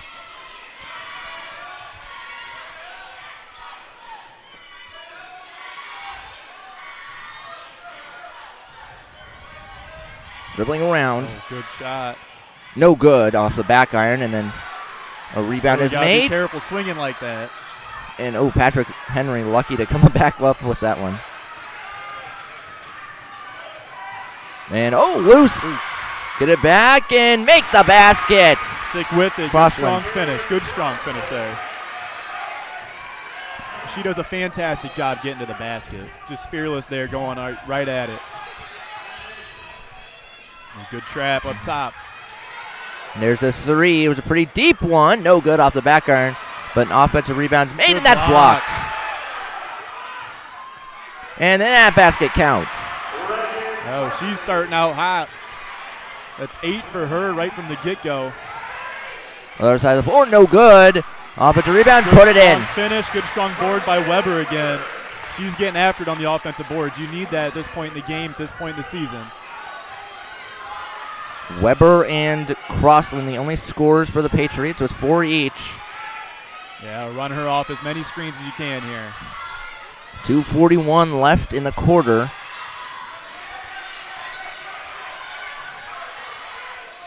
Inside, that's tipped around and take it away.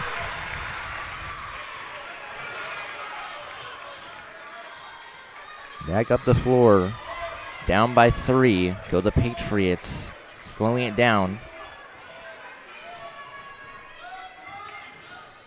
Guilty. And passing it over. Ooh, what a move. Go up to the hoop. No good. And a defensive rebound. It's a great move. Great way to get to the basket. That's a tough one not to finish. Dribbling around. Take that shot. Wow. Oh! We're going to get a foul called. Very late. I don't know about that.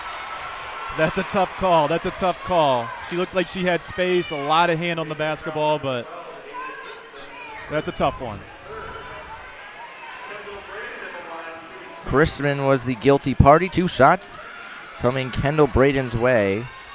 1 of 3 tonight from the Cherry Stripe. Makes the first one. Yeah, again, she's not the girl you want to send to the line. Into the game. Schwab out of the game. Chrisman on the Patrick Henry side. Second shots. Good. Got them both. 13-8. 2 minutes. First quarter. Caden Knapp, Andrew Wilford, Otsego TV. It's a good solid look. Back door. Around the arc now. Drive. Go up with it. No good. And back to Toledo Christian.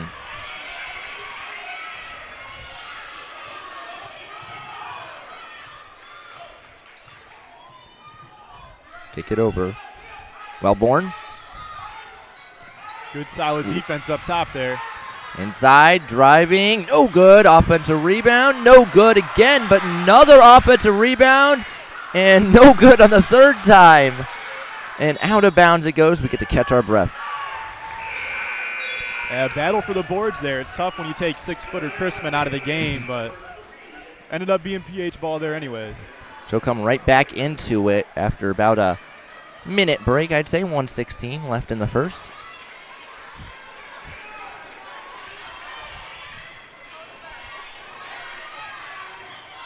Up that's poked out of bounds by Wellborn. Defense. That's tough defense.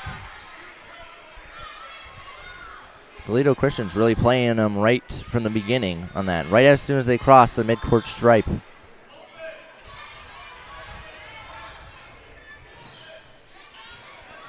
.60 seconds left in the first. Hand it back. Back out. A lot of space on that 3. No good. Couldn't bank it in.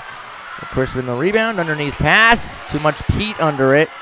But the possession's retained by the Patriots. And no good. Yeah, they're fearless going inside, though.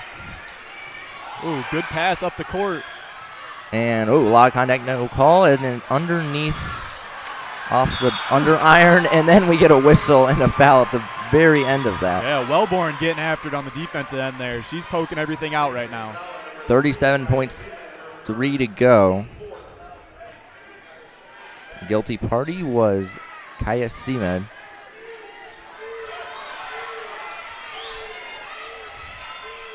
Four fouls committed by the Patriots, just one by the Lady Eagles. About to go up with it, no good. It seems like the last few minutes there's been a lid on the basket for both teams. As there's a three until now. There it goes. Bang! That was Christman, and it's 13-11. 13 seconds left on the game clock. Yeah, she saw her opportunity with some space and just stepped right up into that one. Now at 4 seconds, double clutch, in and out, no good. And that is how the first quarter will come to an end. What a quarter. Yeah, that was back and forth that whole time. I think that last shot did just about anything except go in. Caden Knapp, Andrew Wilford, feel free to email me anytime at 25knapp@otsegoknights.org. 13-11 the score in favor of the Lady Eagles. There was a lot of fouls on the Patrick Henry side in that first quarter, and I think they cleaned that up. Yeah, absolutely. It looks like they're almost doing like a triangle and two type look, trying to get the ball out of Braden's hands, trying to get the ball out of Markley's hands, not let them get anything up. But when you do that, it kind of spaces out everything else. You get in some trouble inside when that happens. After one quarter, 8 of the 13 points, scored by Toledo Christian were all by Reagan Markley. Yeah, she had some good open looks from the get-go. And then Crossland and Weber still lead the way in scoring for Patrick Henry with 4 each. Yeah, basically, besides the one by Christman, just about everything else has been inside for PH. They're getting the ball inside well. They just got to finish. They'll start with the ball, still going to the west. Leach inbounds it. Pardon me, that was Seaman inbounds it. Wrong team. Up floor.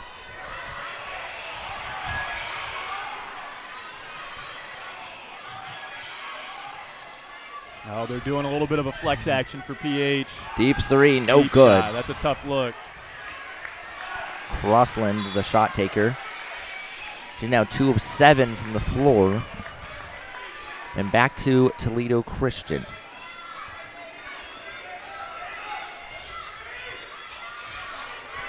Toledo Christian, they do a good job getting that high ball screen, let Braden go to work. Shot, Yeah, good. there it is. Banked it in. They do a good job at that spacing there. Get her the room that she needs. That was Braden's first. Top one. Strong finish. Whistle foul, count the basket. That was Braden's first basket from the floor on the other side. And then we get an and one there. So Schwab will go to the line to shoot one shot and try and convert a good old-fashioned three-point play. Yeah, they did a fantastic job finding the open girl, and her finishing strong through contact. Needed it. Shot is up, no good. Hey, she's just tall. Offensive rebound, that was yeah. a pretty good board. Deep three, short, and no good, and then out of bounds. It's going to stay with Patrick Henry. I thought for a second that was heading back the other way. I did too. It was very close, but the official said it went off the knee of a Lady Eagle. Inbound it. Oh, nice setup. Couldn't finish. Offensive rebound, and sometimes being tall helps. Sometimes it helps. Good strong finish on the second one. We're now deadlocked at 15. Here, 7 minutes left in the half.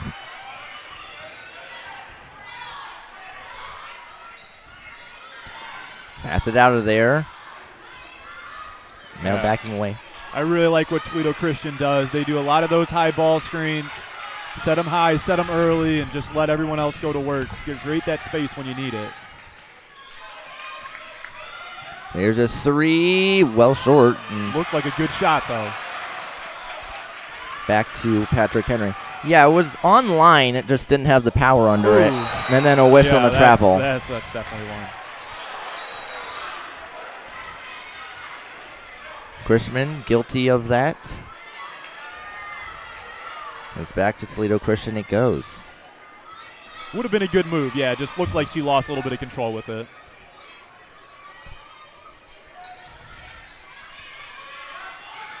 Patrick Henry has doubled Toledo Christian in scoring this quarter. So far as that's no good.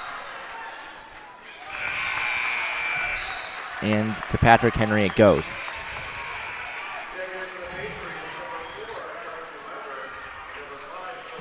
.607 left in this half. So that's Eagle TV. Caden Knapp, Andrew Wilford. Yeah, for how offensive both these teams usually are, they're both holding their own on the defensive end here. They're making it tough to do anything. And there's a pass out. Take a three. No good. But an offensive rebound. Go back up with it. No good. And back to the Lady Eagles it goes.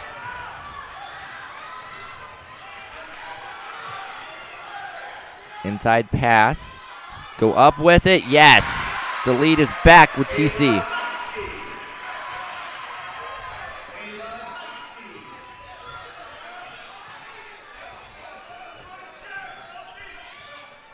.527 left. Patrick Henry with it. Hasn't now drive, go up with it, short, no good. But another offensive board and out of bounds. Yeah, they're doing a good job of getting inside. It's just finishing strong in there. They're making it hard over there with Toledo Christian defense.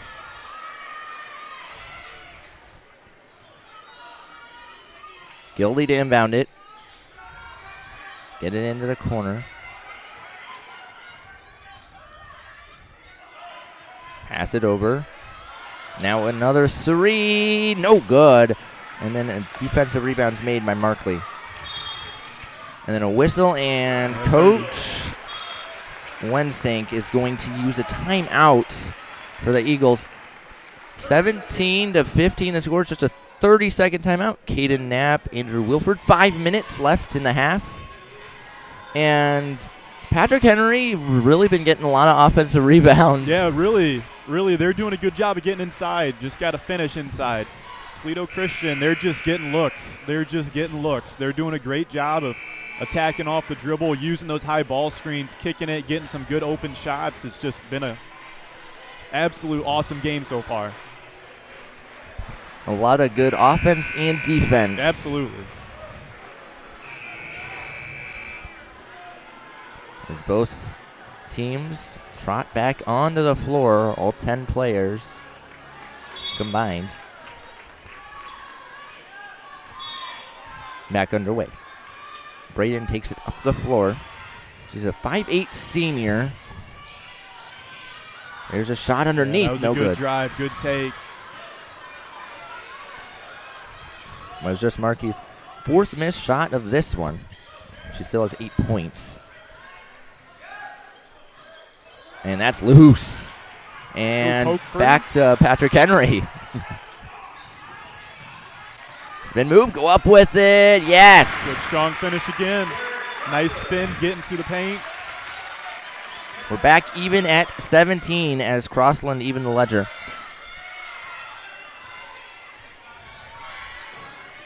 Approaching the 4-minute mark of the quarter. Oh, a lot of space. No good, off to the right. And then an offensive rebound is made, though. She'll put her shots up. You give her any space whatsoever. Offensive foul is called on Kendall Braden.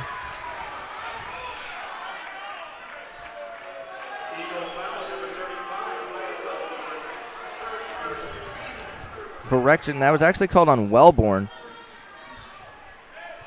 That one kind of could have went either way. That was definitely one I thought that could have went either way. My first thought was it was a block, but call it charge going the other way. Another offensive board. And then a whistle. They got a foul underneath. Yep. Yes, we do. Yeah, another offensive board. PH has been doing a great job just eating them up inside. That's Wellborn's second foul, the team's third. Yeah, if you continue getting the offensive rebounds, you're bound to start getting buckets. Yeah, absolutely. It's one of those things. Got to limit second chance opportunities. Even that one, doing enough just to disrupt a little bit. Weber missed a shot, then batted out of bounds. Back to the Lady Eagles.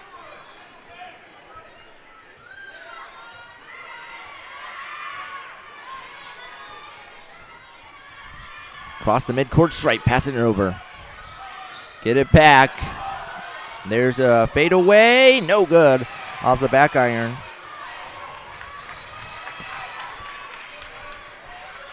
Yeah, it's been a while since she's been able to get one to drop. I wonder if there's a little bit of frustration there. That's blocked, but not legally. That'll be Braden's first. Yeah, another tough Team's call. Fourth. So in the first quarter, we had 4 fouls committed by Patrick Henry, 1 committed by Toledo Christian. Now we have 4 fouls committed by Toledo Christian, 0 by Patrick Henry. Complete flip-flop with it here. The first free throw falls to give Patrick Henry its first lead of this one so far, and both shots will go for Crossland. In the first game, we expected Everett to have a really good game. She did end up having a really good game, but the beginning, she started off slow. She did. Same thing's kind of happening for Braden, it seems. We'll see how the game finishes. We'll see. Still a lot of basketball left to play. She's one, though. She's definitely not afraid to get a good, clean shot up, so I can't see her stopping anytime soon, especially being that senior. She's been here. 3 minutes left in the half. Pass underneath, go up with it, and we're back even. Good ball movement. Attack that inside, right down low. That's what you need. Knightsky now has 4 points. 2 of 6 from the floor. Spin move, go up with it. No good. And an under offensive rebound. There.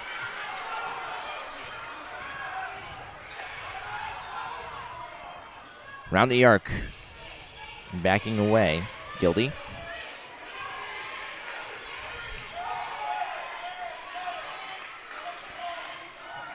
Tournament basketball. Gotta love it. Absolutely. Absolutely. This is a fun one here. Driving. Shot no good. Too much power. That was a tough one. Tough take. Very low percentage. A lot of bodies inside there. Under 2 minutes left in the half. We're even at 19. Oh, what a move. Take the 3. No good. Other side of the floor. Chrisman. Yes. Patrick Henry back out in front. Chrisman has 7 points. And then a whistle and a foul count. The bucket. Yeah, sometimes as a big-time basketball player, this is how you get back in rhythm. You take it to the basket once, get back to the line, get your shot realigned, get everything focused back in, see where it goes from there. Braden now at the line to shoot 1. Try and convert a good old-fashioned three-point play. 3 of 5 tonight from the charity stripe. 94 seconds till half. Missed the free throw. And a defensive rebound is made.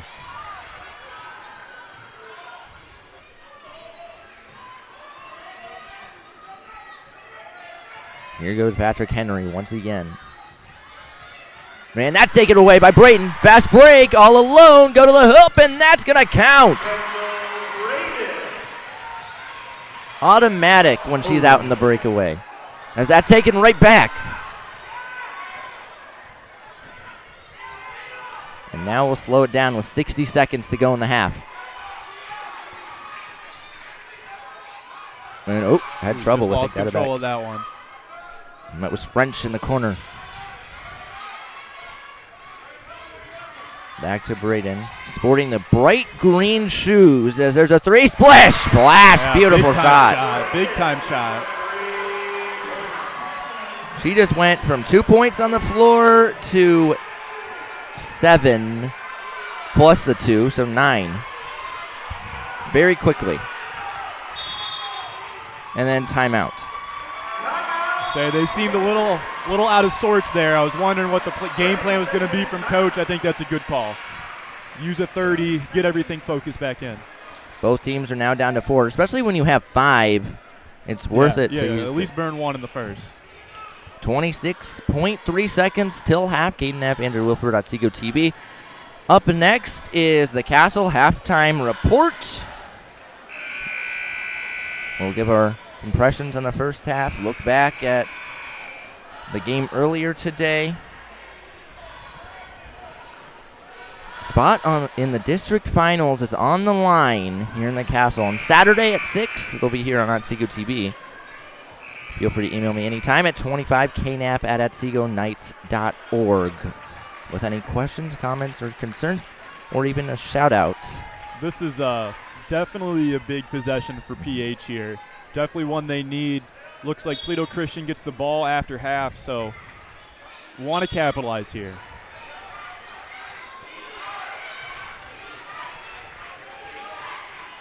Passing it inside.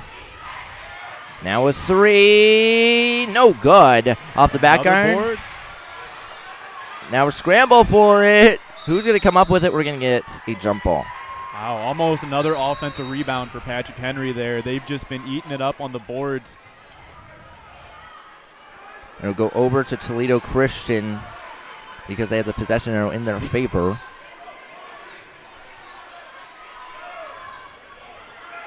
Oh. 6 seconds on the clock. Now at 3 to the corner. Take the 3. No good. And that is how the half will come to a close. Yeah, high intensity first half there. Definitely a fun one here. 26-21 in favor of the Eagles. What a first half it was. A lot of fun, like you just said. Absolutely. We can't wait for the second half. In about 3 minutes, we'll be back for the Castle halftime report. Caden Knapp, Andrew Wilford. Don't go anywhere. We'll be right back. This is Otsego TV.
Hello, sports fans, and welcome to the Castle Halftime Report. It is 26-21 in favor of Toledo Christian in this win-or-go-home game. The winner will take on Gibsonburg in the district final on Saturday. My name is Caden F. with Andrew Wilford, and what are your first impressions of half number one? Yeah, right now it's just been an absolute battle. The rebound battle for sure has gone to Patrick Henry that first half. I know they usually shoot a lot of threes, but I think if they can keep getting the ball inside, they have height. They have height right now. They have girls who are capable of getting the ball inside. That's where their focus needs to be. Braden for Toledo Christian, fantastic basketball player. She's creating a lot, getting a lot of her own shots, but really Markley is the one that's been impressing me. Number 10, starting out with 2 threes right from the get-go. Got another one right there as the game went on. I mean, if Braden can keep creating and dishing out to Markley, this is going to be a ball game the second half.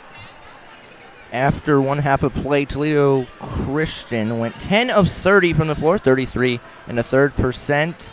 And Braden went 4 of 13. She had 12 points, though, because of her 3 points at the cherry stripe. And Markley had 8. She had a big impact, as you said. She went 4 of 9 in the first half from the floor. Yeah, she's got a fantastic shot. I can see her being a big piece this second half. Patrick Henry's defense, they almost looked like they were sticking with that triangle 2, trying to keep the ball to Braden's hands. Really looking at Markley, but double teaming at times. That's tough on the inside, though. They got a lot of looks. Toledo Christian's got a lot of looks on the inside based off that. Going back to Patrick Henry, they went 9 of 29, 31% from the floor, and a lot of those missed shots were from inside the paint after offensive rebounds. Yeah, they keep getting the boards, but at some point you got to finish. Really, Toledo Christian needs to be careful on those boards. If they keep letting them up, I have a feeling Patrick Henry will finish. That has to be one of the highlights during halftime if you're Coach Wensink for Toledo Christian. Absolutely. How much they've limited those second chance opportunities. Leading the way in scoring for Patrick Henry is Karis Crossland with 8, but she went 3 of 12 from the floor. Yeah, her shot, she's got a fantastic shot. Her shot from deep is a little bit off, but you know what? She's only a sophomore, so I can see her dialing in this second half, settling down. This is a really good team they're playing. She's got a fantastic shot. I got confidence. I think she'll pull it together. And now we're going to give those of you who were not here for the Gibsonburg Lakota game, we're going to give you a little bit of a recap on that one. Gibsonburg did end up coming out victorious by 2 points at 37-35, I believe it was. And that was a lot of fun. It came right down to the end. What do you think is the number one key point for these two teams when they are facing Gibsonburg? No, you got to be ready for that defense. I mean, that first game was all defense. Gibsonburg, Lakota, they were both fantastic. They were both just all over it. Fantastic all over the ball. Hard nose getting inside. You got to watch out for that freshman over there at Gibsonburg. She's got a shot, and she's not afraid to shoot it too. A lot to watch out for. Yeah, Everett had a really good game. She had 11 points from the floor, and then the attack on 6 points from the charity stripe for her, 17 in total. Like we said in the first half, she had a kind of a slow start to the game, but really in the second half she locked in, got all her nerves away. Yeah, and you know what? Freshman in a big basketball game like that, you're going to have some nerves, and she did a fantastic job of settling in, and you can just see her kind of ease back into the game as it went on, pulled through for them. And another thing to look for Gibsonburg is that game they trailed by 7 at one point, 5 at one point, and they were able to come back and get the big baskets. Yeah, there was no quitting them. There was a couple times there. I mean, they were trailing right away in the third, came back, trailed at the end of the third again, came back, ended up pulling it away, got a big stop on defense at the end of the game. They're a tough team. And they're hot, too, winning 10 of their last 11. Absolutely. Now, that game featuring Gibsonburg, and whoever wins this one is going to be a blast on Saturday. It'll be here on OTSEGO TV. Caden Knapp, Andrew Wilford. We're about 2 minutes away from the start of the second half of Patrick Henry and Toledo Christian. And Coach Wensink is keeping his team in the locker room a little bit longer. Yeah, must have a lot to talk about right now. I can imagine he's talking about rebounding right now, putting bodies on people. I mean, if you don't have the height, which it's pretty close, but I don't think they have quite the height, you got to push people out. I mean, you got to get bodies on people, actually box out, and go get the basketball. And then as you can see on the floor, our camera on them, because it's the only movement on the floor, Patrick Henry warming up. It seemed like Coach Sonnenberg's speech was kind of short, concise, to the point, more than likely. I think they know what they want to do. They must have their game plan set. I'm going to bet that they're probably continuing how they played the start of that game. Both these teams will have 4 timeouts heading into the second half. A little bit of foul trouble on the Patriots side with Casey Nelson with 2. And then for the Lady Eagles, French has 2, and Wellborn also has 2. So it'll be interesting to see how that is managed by each coach. Yeah, Casey Nelson really didn't play much that whole first half. It'll be interesting to see how Patrick Henry handles this as they get a starting piece back into the lineup. This has been the Castle Halftime Report. Thank you all for tuning in. My name is Caden Knapp with Mr. Andrew Wilford. This is Otsego TV. Feel free to email me anytime at 25knap@OtsegoKnights.org with any questions, comments, or concerns. We're about 40 seconds away from half number 2 of this one. It's win or go home. The basketball will start with Patrick Henry because of that jump ball late. Yeah, they kind of lucked out with that one, not getting a good look at the end of that second half there. Toledo Christian getting the ball back off the jump ball and able to get a stop. We'll see how this one turns out. It'll be a lot of fun, that's for sure. Absolutely. As both coaches give their final remarks and send out their team.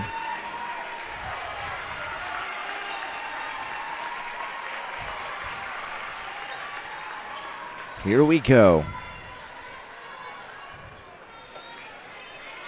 The inbounder will be Steven. Get it in or underway. That inbound goes to Casey Nelson, who did not play too much in the first half, surprisingly. Yeah, that early foul trouble. They just decided to keep her out, play it safe, kept the game close within 5. It'll be interesting to see how they go with her back in. Driving to the hoop, taking the shot, no good, and out of bounds it goes to Toledo Christian. Yeah, that was another one there. PH is getting their hands on the basketball almost every possession, off every board. It's just they're part of it right there. We're about 20 seconds into the third quarter of play. 5 points separates these two teams. Pulling it up high is Wellborn. Kicking it over, now take a 3, no good. And offensive rebound. Powering to get it. That was Knightsky. Back up top to Wellborn. We're now a minute in, and Braden is going to touch it for the first time this half.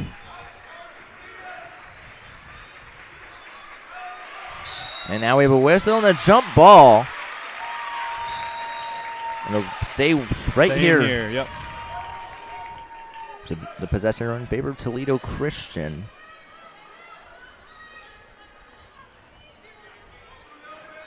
Well, you can see right off the jump that we've had some halftime adjustments. Yeah. Yeah, it looks like they're going more of a traditional man here for Patrick Henry. There's a shot. No good for Kendall Braden. She's now missed 10 shots tonight. Back to Patrick Henry. Driving, go up with it. Good. Strong finish. Nelson gets into the scoring column and cuts it to a one-possession game at 3 points. Still pretty well defended by Wellborn. I mean, she held her ground, kept her in front. It was just a strong finish. Around the arc passing. Cross, little bit of space, no good. Ooh, offensive their rebound. Offensive board, that's what they need to get it going again. That was Knightsky. She's now up to 6 points. Other side of the floor, now driving, and then no good. What a move by Nelson, but she couldn't finish. Ooh. Loose. Good and hesitation, though. we're going to get a jump ball underneath. Heading back. 5:45 left in the third. Toledo Christian still nursing that 5-point lead. Caden Knapp, Andrew Wilford, Otsego TV. Here on this Thursday night, Leap Day, the 29th of February. Good open look. In and out, no good. And Braden is there to rebound it. Yeah, they're having a hard time getting anything from deep to go. There's a three, no good. Another good look, though. I like that pull from her. Wellborn offensive rebound, no good. And they're then getting after it on the boards Chrisman. now. You notice the instant change as, oh, what a spin move in the finish. Good strong finish there, too. Crossland now 10 points into double digits. Yeah, this is quite the ball game. Just what we expected.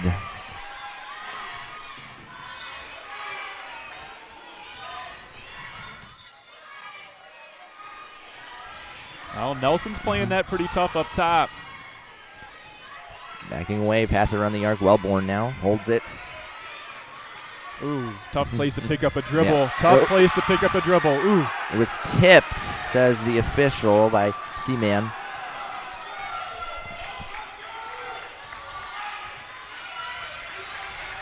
Ooh, what a move. Jinx, that's no good off the back iron. And go back up with it, make the basket. You know what, Toledo Christian, I wonder if Coach Winsink was making comments in the locker room. Halftime, we got to get boards because they're getting after those offensive boards right now. Now drive, and that's going to sneak Good in. take.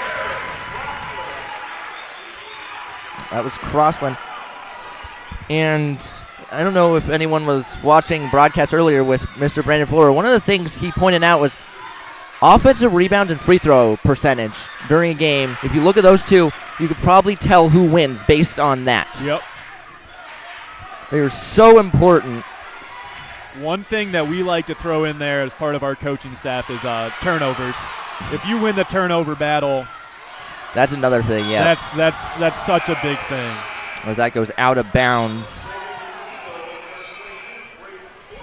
And with that, Patrick Henry making a quick substitution. Schwab will check into the game. Weber out. A senior for senior exchanges. They'll stay with Toledo Christian after the whistle. 3:31 to go in the third quarter play. 3-point differential on the scoreboard. This one's getting right down to it. Wow, yeah, getting right after it right there.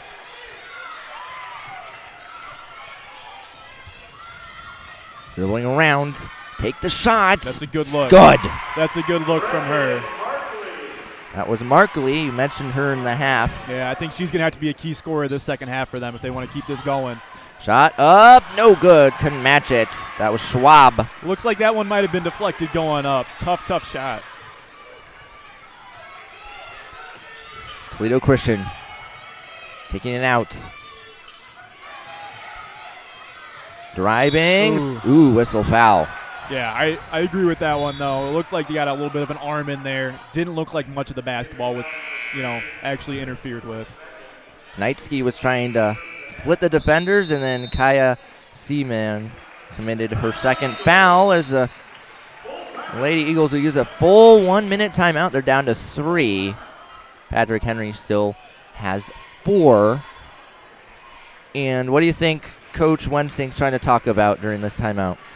They just got to get a big bucket here. I think he's trying to draw up something unique, trying to get them focused back in on the offensive end. I mean, they're keeping it going pretty solid, but, if they get at least one big bucket here, really get a couple possession lead, focus it in for their team. Once again, Caden Knapp, Andrew Wilford. I said this during the first game, and we talked about it a little bit. If you could get a basket to go up by 3 scores, it makes the hill harder to climb for your opponent. Absolutely. Especially at this point in the game, kind of winding down through the third period here. I mean, they go up 3 scores, it's going to be a tough battle for PH. 2:49 left to play in this quarter.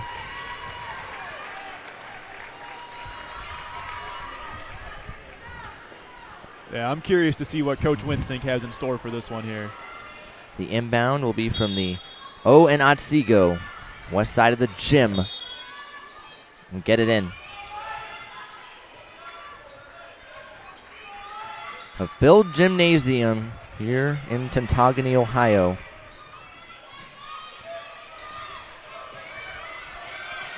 Ooh, tough trap. There's a shot. Good. Good. That's a good find.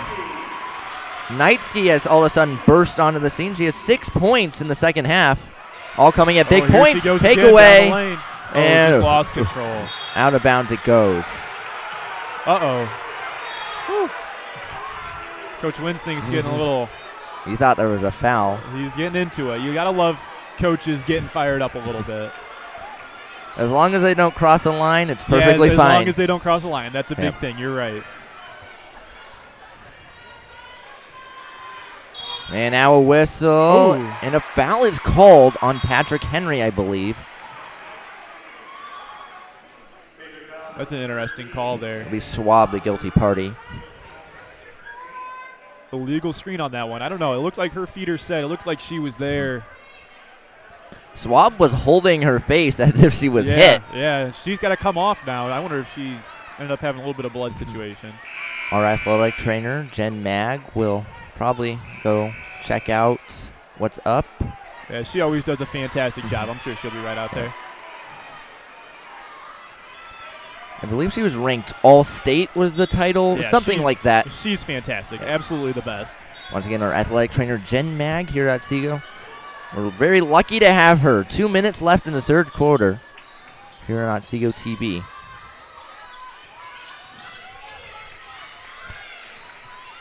Ooh, There's a good shot. move. No good off the back iron. And then a whistle over the back. Yeah, that one for sure was a push. That's foul number 3 committed by Wellborn, the 5'7" senior. The first team foul committed by Toledo Christian. Yeah, it's been one of those periods here. Not many calls. Patrick Henry has only committed 2. Yeah. So 3 in total.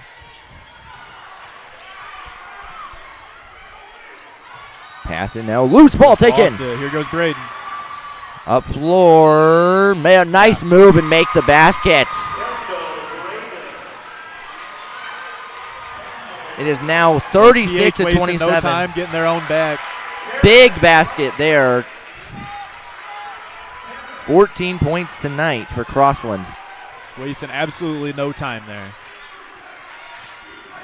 1 minute left in the third quarter of play. Interesting look from Toledo Christian here, getting the ball out of Braden's hands. No good. Letting Markley go to work a little bit. And then out of bounds. That's a good thought. It's a good thought. It just passed in good there. And it was also a good thought to try and get it to Markley away from Braden because all eyes are on her. All eyes are on her. They have been the whole game. 54 seconds even left. Up floor, Braden. Backing away. A lot of time on the game clock. Still at 40 seconds. Ooh, nearly taken away. Still staying after it. That's pretty strong defense there. Wellborn still out there despite the 3 fouls. 30 seconds. Braden, whistle foul. She'll go to the line to shoot for 2. She sometimes, when she goes up, she just floats through the paint. Weber was a guilty party, committing her first. The team's third. So at the line to shoot for 2 is Kendall Braden. She's 50% today, 3 of 6. Shot 1 is good. Fans getting into it here in the castle. Oh, absolutely. This is quite the environment here. This is absolutely a packed house. Now, I have noticed with the officiating crews, the 2 separate ones, in both games, at least so far, they kind of backed off the foul calling in the second half. Yeah. That's both free throws. That's a part of tournament basketball, though. You know, you get into this time of year, you let the kids play maybe a little bit more than you usually do. 24 seconds left. There's a 3, no good. And the rebound is by Toledo Christian, and there's a foul. Yeah, coming through on that one there. Well, we went from not many foul calls. Now PH, they have 4 fouls on them. Only 20 seconds left here in this third period, though. Each quarter we've had at least one team get to 4. I think it's alternated. Yeah, it has every time so far. And the other team's been at 1 too. Yeah. So something is being consistent at least, I guess. 9 seconds on the clock. Now at 5 seconds. Mark Lee's going to get a shot. No good at the buzzer, and that will bring us to the end of quarter number 3. Oh, my goodness, what a quarter that was for Toledo Christian. That's the looks that Toledo Christian's going to need to keep finding there. The big thing was they found a way to limit the Patrick Henry rebounds on the offensive side. Yeah, and as soon as they started doing that, they started running away a little bit with the score there, too. Still pretty close, I'd say. Yeah, absolutely. Definitely within arm's reach. And in the first quarter, the Patriots scored 11. In the second, they scored 10, and then they scored just 8 in the third. So kind of trending downward, whereas technically the Lady Eagles are also trending downward, scoring 13 in the first, 13 in the second, and then 12 in the third. Yeah, they can get it going quick. They can really get it going quick. I'm wondering if Coach Winsink here, he's going to kind of continue with how they ended out that third period there, get the ball out of Braden's hands, let her do some other stuff, and then she finds the ball back in her hands anyways, get some good looks. Caden Knapp, Andrew Wilford, Otsego TV. One last quarter of regulation. Final 8 minutes on the clock to figure out who's playing Gibsonburg in the district final on Saturday. Yeah, this is going to be quite the finish here. Both these teams used to being in high-pressure situations. Absolutely. A lot of folks on their feet here in the castle, and we're back underway. We'll start with Toledo Christian. And we'll say on the Patrick Henry side, there's a big student section. Yeah, they traveled pretty well here. Make a move. Oh. That's tough. That's tough.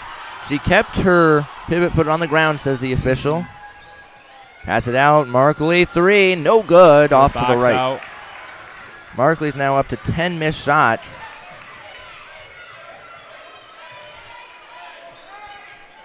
.720 left in regulation. There's a shot. No, it was short, and then a rebound is made. Not a terrible look, though. Created the space that she needed to get a good shot up. Up and short for Braden, so we're trading missed shots early in the fourth as we were whistling a foul. That's another tough one. I thought she had position. She was pushing the girl inside, but it didn't look like a shove, but ref called it a push inside anyways. Foul number 2 committed by Ada Chrisman. And another thing, we have not mentioned Chrisman's name too much in the second half so far. No. I surprised they're not trying to get her the ball a little bit inside, but they're doing a good job. And then a whistle, and another foul is called, I do believe. This time it'll be on Chrisman again. Now she's up to 3. So her name's being mentioned dark light this time. Not the way she wants it to be mentioned, though. Going back corner. Braden take the 3. No good. Too much power under it. Love that out-of-bounds play. Back to Patrick Henry. A minute into the fourth.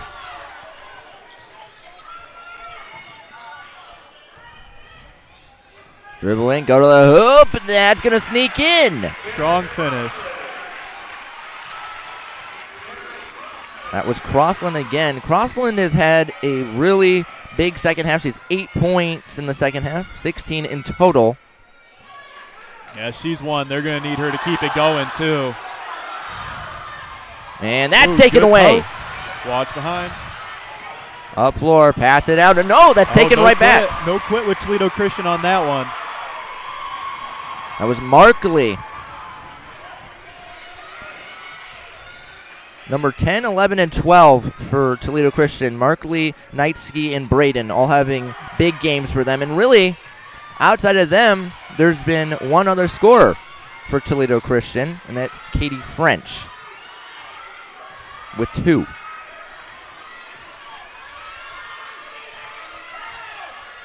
And Markley, Knightsky, and Braden have been on the floor for pretty much the whole game. Ooh, that was a good move.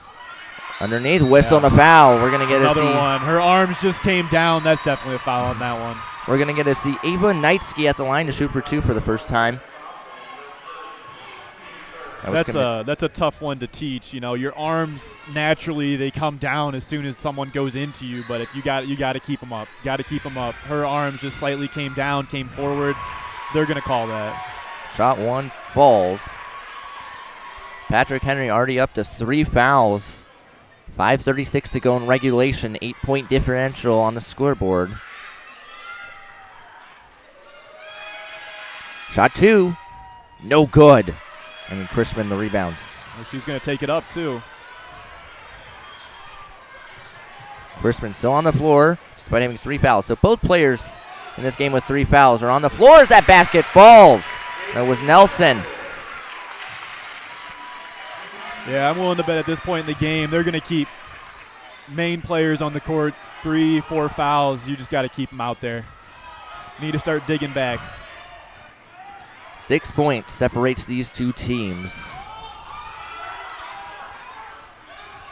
There's a shot up. Yes, snuck in. Another great way. She just creates space, gets her shots. And then that's taken away. Nice play there. That was French. And another thing with the players in foul trouble is if you put them on the bench and you lose because of it, well, your season's over. Your season's over. There's no point of wasting their time out on the bench. Just keep them on the court, see what happens, let them play. Now, I would not be surprised if Toledo Christian tries to slow the pace a little bit. Oh, absolutely. Absolutely. Under 4.5 minutes to go in regulation. Yeah, everything on defense here for PH needs to be up. Not letting easy passes get through. They're just going to hold. No shot clock. There's a shot up and short. No good. And back to Chrisman of Patrick Henry. We lost control there. Tough place to be in that corner. Ooh, and that is a travel by Nelson. Everyone kind of held their breath for that one. Yeah, like, is he going to call it? It looked like one of those ones where maybe, maybe not, but yeah. And with that, Coach Sonnenberg is going to use a timeout with 3:56 to go. In regulation, it's 41-33. Caden Knapp, Andrew Wilford, Otsego TV, District Semifinal number 2 in Division 4. Yeah, this is back-to-back games. They're fun ones here. Would you say you've entered the broadcasting world in a good way? In a good way, yeah. This is a good way to enter into my first broadcast, I would say. Everyone kind of quiet on the Patrick Henry side, holding their breath. Yeah, I wonder if they're just kind of waiting to see what happens on this next possession, hoping something good, trying to get it going again on offense. Big timeout. Each team has 3 remaining. For fouls, Patrick Henry's committed 3 this quarter. Toledo Christian 0. Yeah, they've been pretty solid. Toledo Christian has on defense. They've been pretty clean down there, too.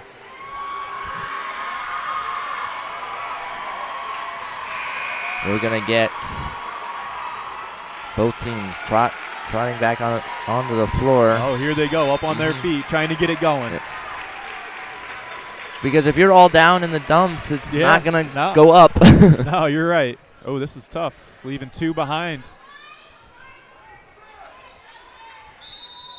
Here we go. Oh, sending one up top.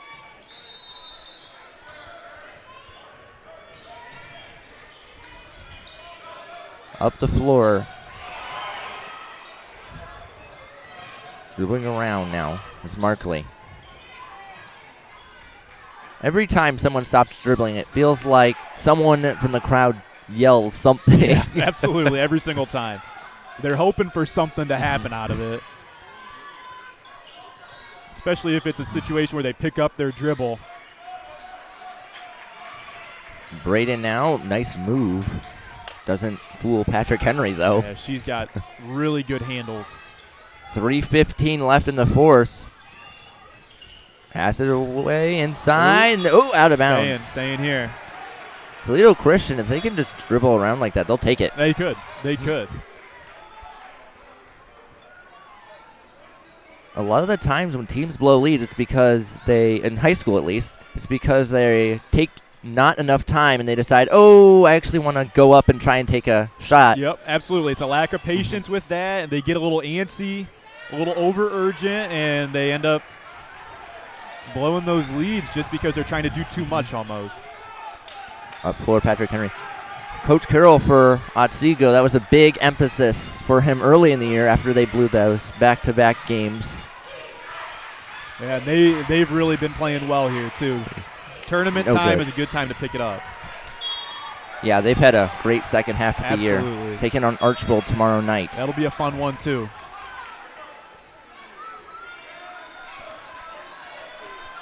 .238 left in the fourth quarter.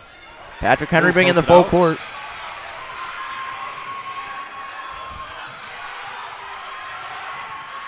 And now whistle, and Coach Wensink will use a timeout. He's trying to settle him down. I'm wondering if he's going to talk to them like we already mentioned here. Hold the ball. Hold the ball a little bit. You got 2.5 minutes. Nothing really to force if you don't have to. If you can hold it, hold it. And if you're Patrick Henry, these empty possessions that they've had down the stretch have really been adding up. It has been. It has been adding up, especially with Toledo Christian holding it a little bit more. They're not really rushing anything. If PH doesn't get something going here, it's going to be a tough one. Once again, both these teams trying to advance to play Gibsonburg in the district final on Saturday at 6 p.m. It'll be on Otsego TV.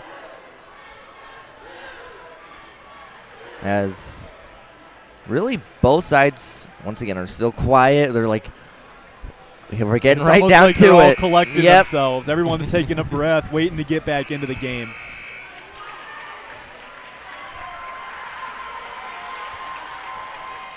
Toledo Christian basketball. Coach Wensink knows his team just has to stay composed for 2 minutes and 29 seconds, and they'll be moving on. Absolutely. Can't force anything ridiculous is the big thing here. You got to be smart. They have veteran players. And they've been playing like it today. Yes. And that's tipped. That's one of those ones. That's a tough pass. It almost feels like they're trying to do too much. Yeah, I was thinking the same thing. Here they go.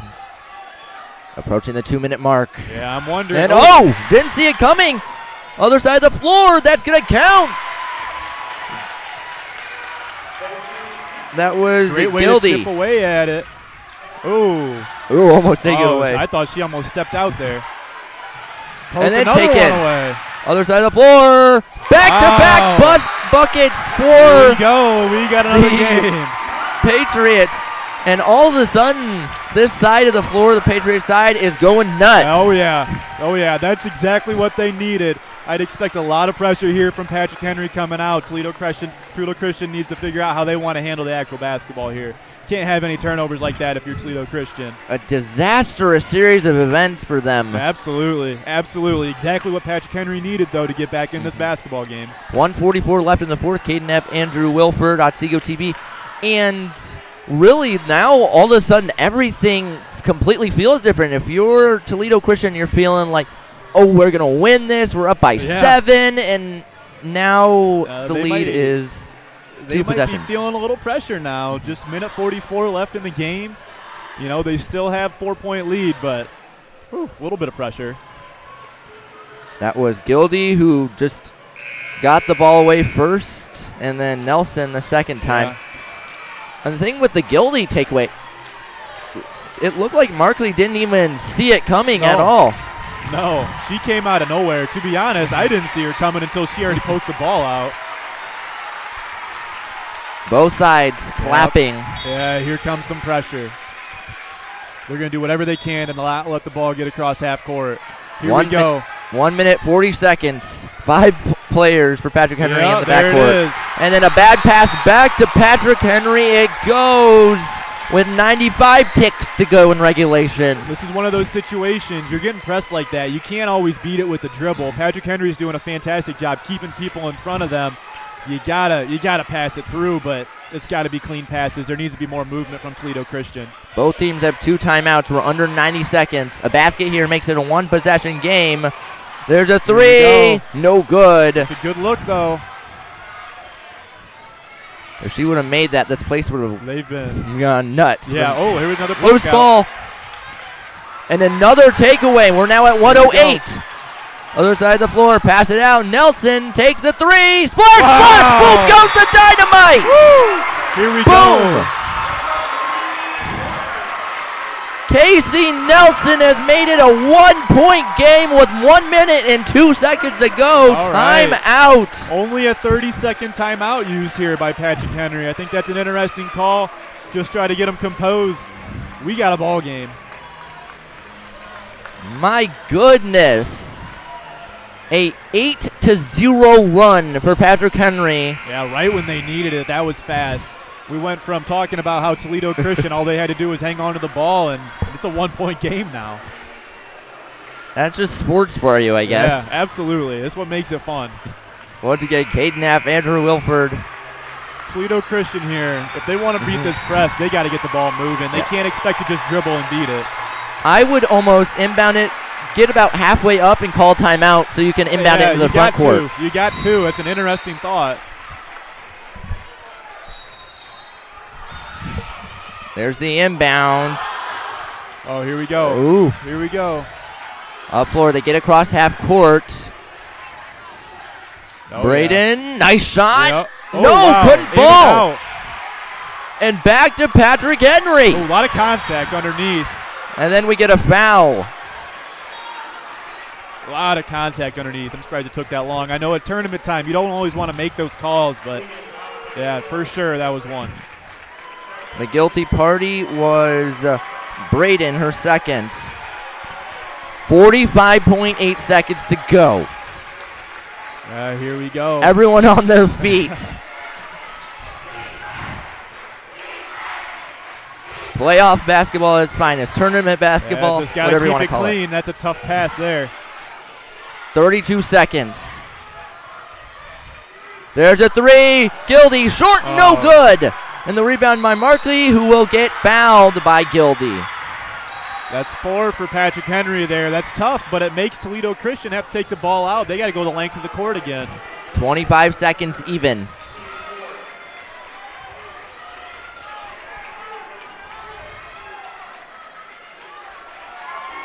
Hardly anyone is sitting down right now. Everyone's up right now. Dribble around, pass it down floor. That's the passes you need if you're Toledo Christian. Wellborn, couldn't make it. And back Here to we go. Toledo. 12 seconds. And that's blocked by block. Braden. Loose ball. Toledo Christian has it. 6 seconds. Now everyone yelling foul. We're getting a whistle with 2.6 seconds to go. Out of bounds, he said? He say out of bounds? He stuck his hand up. Wow. And oh, yeah, here's going to be a timeout. That was an interesting sequence there. a full timeout called by the Eagles. Wow. I thought there was no way that Braden's shot was not going to fall. I thought that was going to go in. I thought their next possession when they broke the press, I thought that was going to go in too. We still have a game, 2.6 seconds left. It almost feels like for Patrick Henry, it would have been better had that basket fallen because now they're in a low percentage situation with 2.6 seconds to go. Yeah, this is a tough situation for you to be in. Even if you, let's say, foul, you know, you're sending them to the line, possibly they get two, and you still got to go the full length of the court. You got to hope for a stop and a shot. They still have a timeout to burn, so a stop and, you know, quick steal, burn one, get a shot up, but that's tough. 1 point separates these two teams. Yeah, the best they can hope right now is a stop. Yeah. Both coaches giving their final remarks. Toledo Christian, Patrick Henry, setting up for a photo finish, much like Lakota and Gibsonburg did. Absolutely. We were pretty lucky here today. We got two fantastic basketball games back to back. Inbound it, get the foul with 1.1 to go. So it's going to be That's a tough Braden person. at the line. Yeah, tough person to send to the line in a situation like this. Calm, composed senior. Only 1.1 left, too. Braden is 5 of 8 tonight from the charity stripe. 1.1 seconds to go. Each team has 1 timeout. I'm wondering here. Make the first, miss the second, get the ball back in. First basket falls. If you miss the second one, it would take some time off the clock. Yeah, that's what I'm wondering here. Or just make it and guarantee that best Patrick Henry can do is overtime. And they will now use a timeout. Yeah, if you would have missed the second one, yeah, it would have taken time off, but then, miracle could happen or something. Yeah. Now unless you make a very silly mistake, which would be fouling and then the 3 falling somehow, Yep. like we saw earlier with Everett in the first game. That was a crazy shot, too. The chances of that happening, very low. Very low, very low. You never know, but, yeah, you're right. They're very low. Once again, Caden Knapp, Andrew Wilford. If you're Toledo Christian, you're definitely going to be about an arm's length away, I'd say, from your defender or opposition. They're sending in 6'2" junior there, Grace Fortney for Toledo Christian. I'm betting anything they're going to put her on the ball. Yep. Put her hands on the ball, make it hard to get a pass off. 1.1 second. Which is still enough time to set and shoot, by the way. Absolutely. Oh, yeah, there she is up on the basketball. Tough situation. They're going to go man. Not make it easy for anybody. Running around, toss it down floor, and that's going to do it. Game. It's going to be Toledo Christian versus Gibsonburg for the district final on Saturday at 6 p.m. right here on Otsego TV here in the castle. Back-to-back, just fantastic basketball games. I can't imagine this district final isn't going to be just as great to watch. It really will be a lot of fun. 2 really good teams. Absolutely. We saw some fantastic basketball today. Yeah, great environment, fantastic basketball. Both teams on both games played just best level of basketball they could have played tonight. Great to see. Great to see. Patrick Henry's season now coming to a close. It was a good run for them. They won 2 games, I believe, in the tournament. But could not get past the district semi-final. 43-40. Very tough teams here. One last time for tonight. My name is Caden Knapp. I'm with Andrew Wilford. Feel free to email me anytime at 25knapp@OtsegoKnights.org. 43-40 the final in favor of Toledo Christian. Once again, we'll be back here on Saturday at 6 p.m. for TC and Gibsonburg. Yep, thanks for we having me. Look forward today. to it. Yeah, no problem. I'm glad that you were able to join me. Absolutely. It was a lot of fun. Absolutely, it was. Stay safe, everyone. Signing off. Caden Knapp.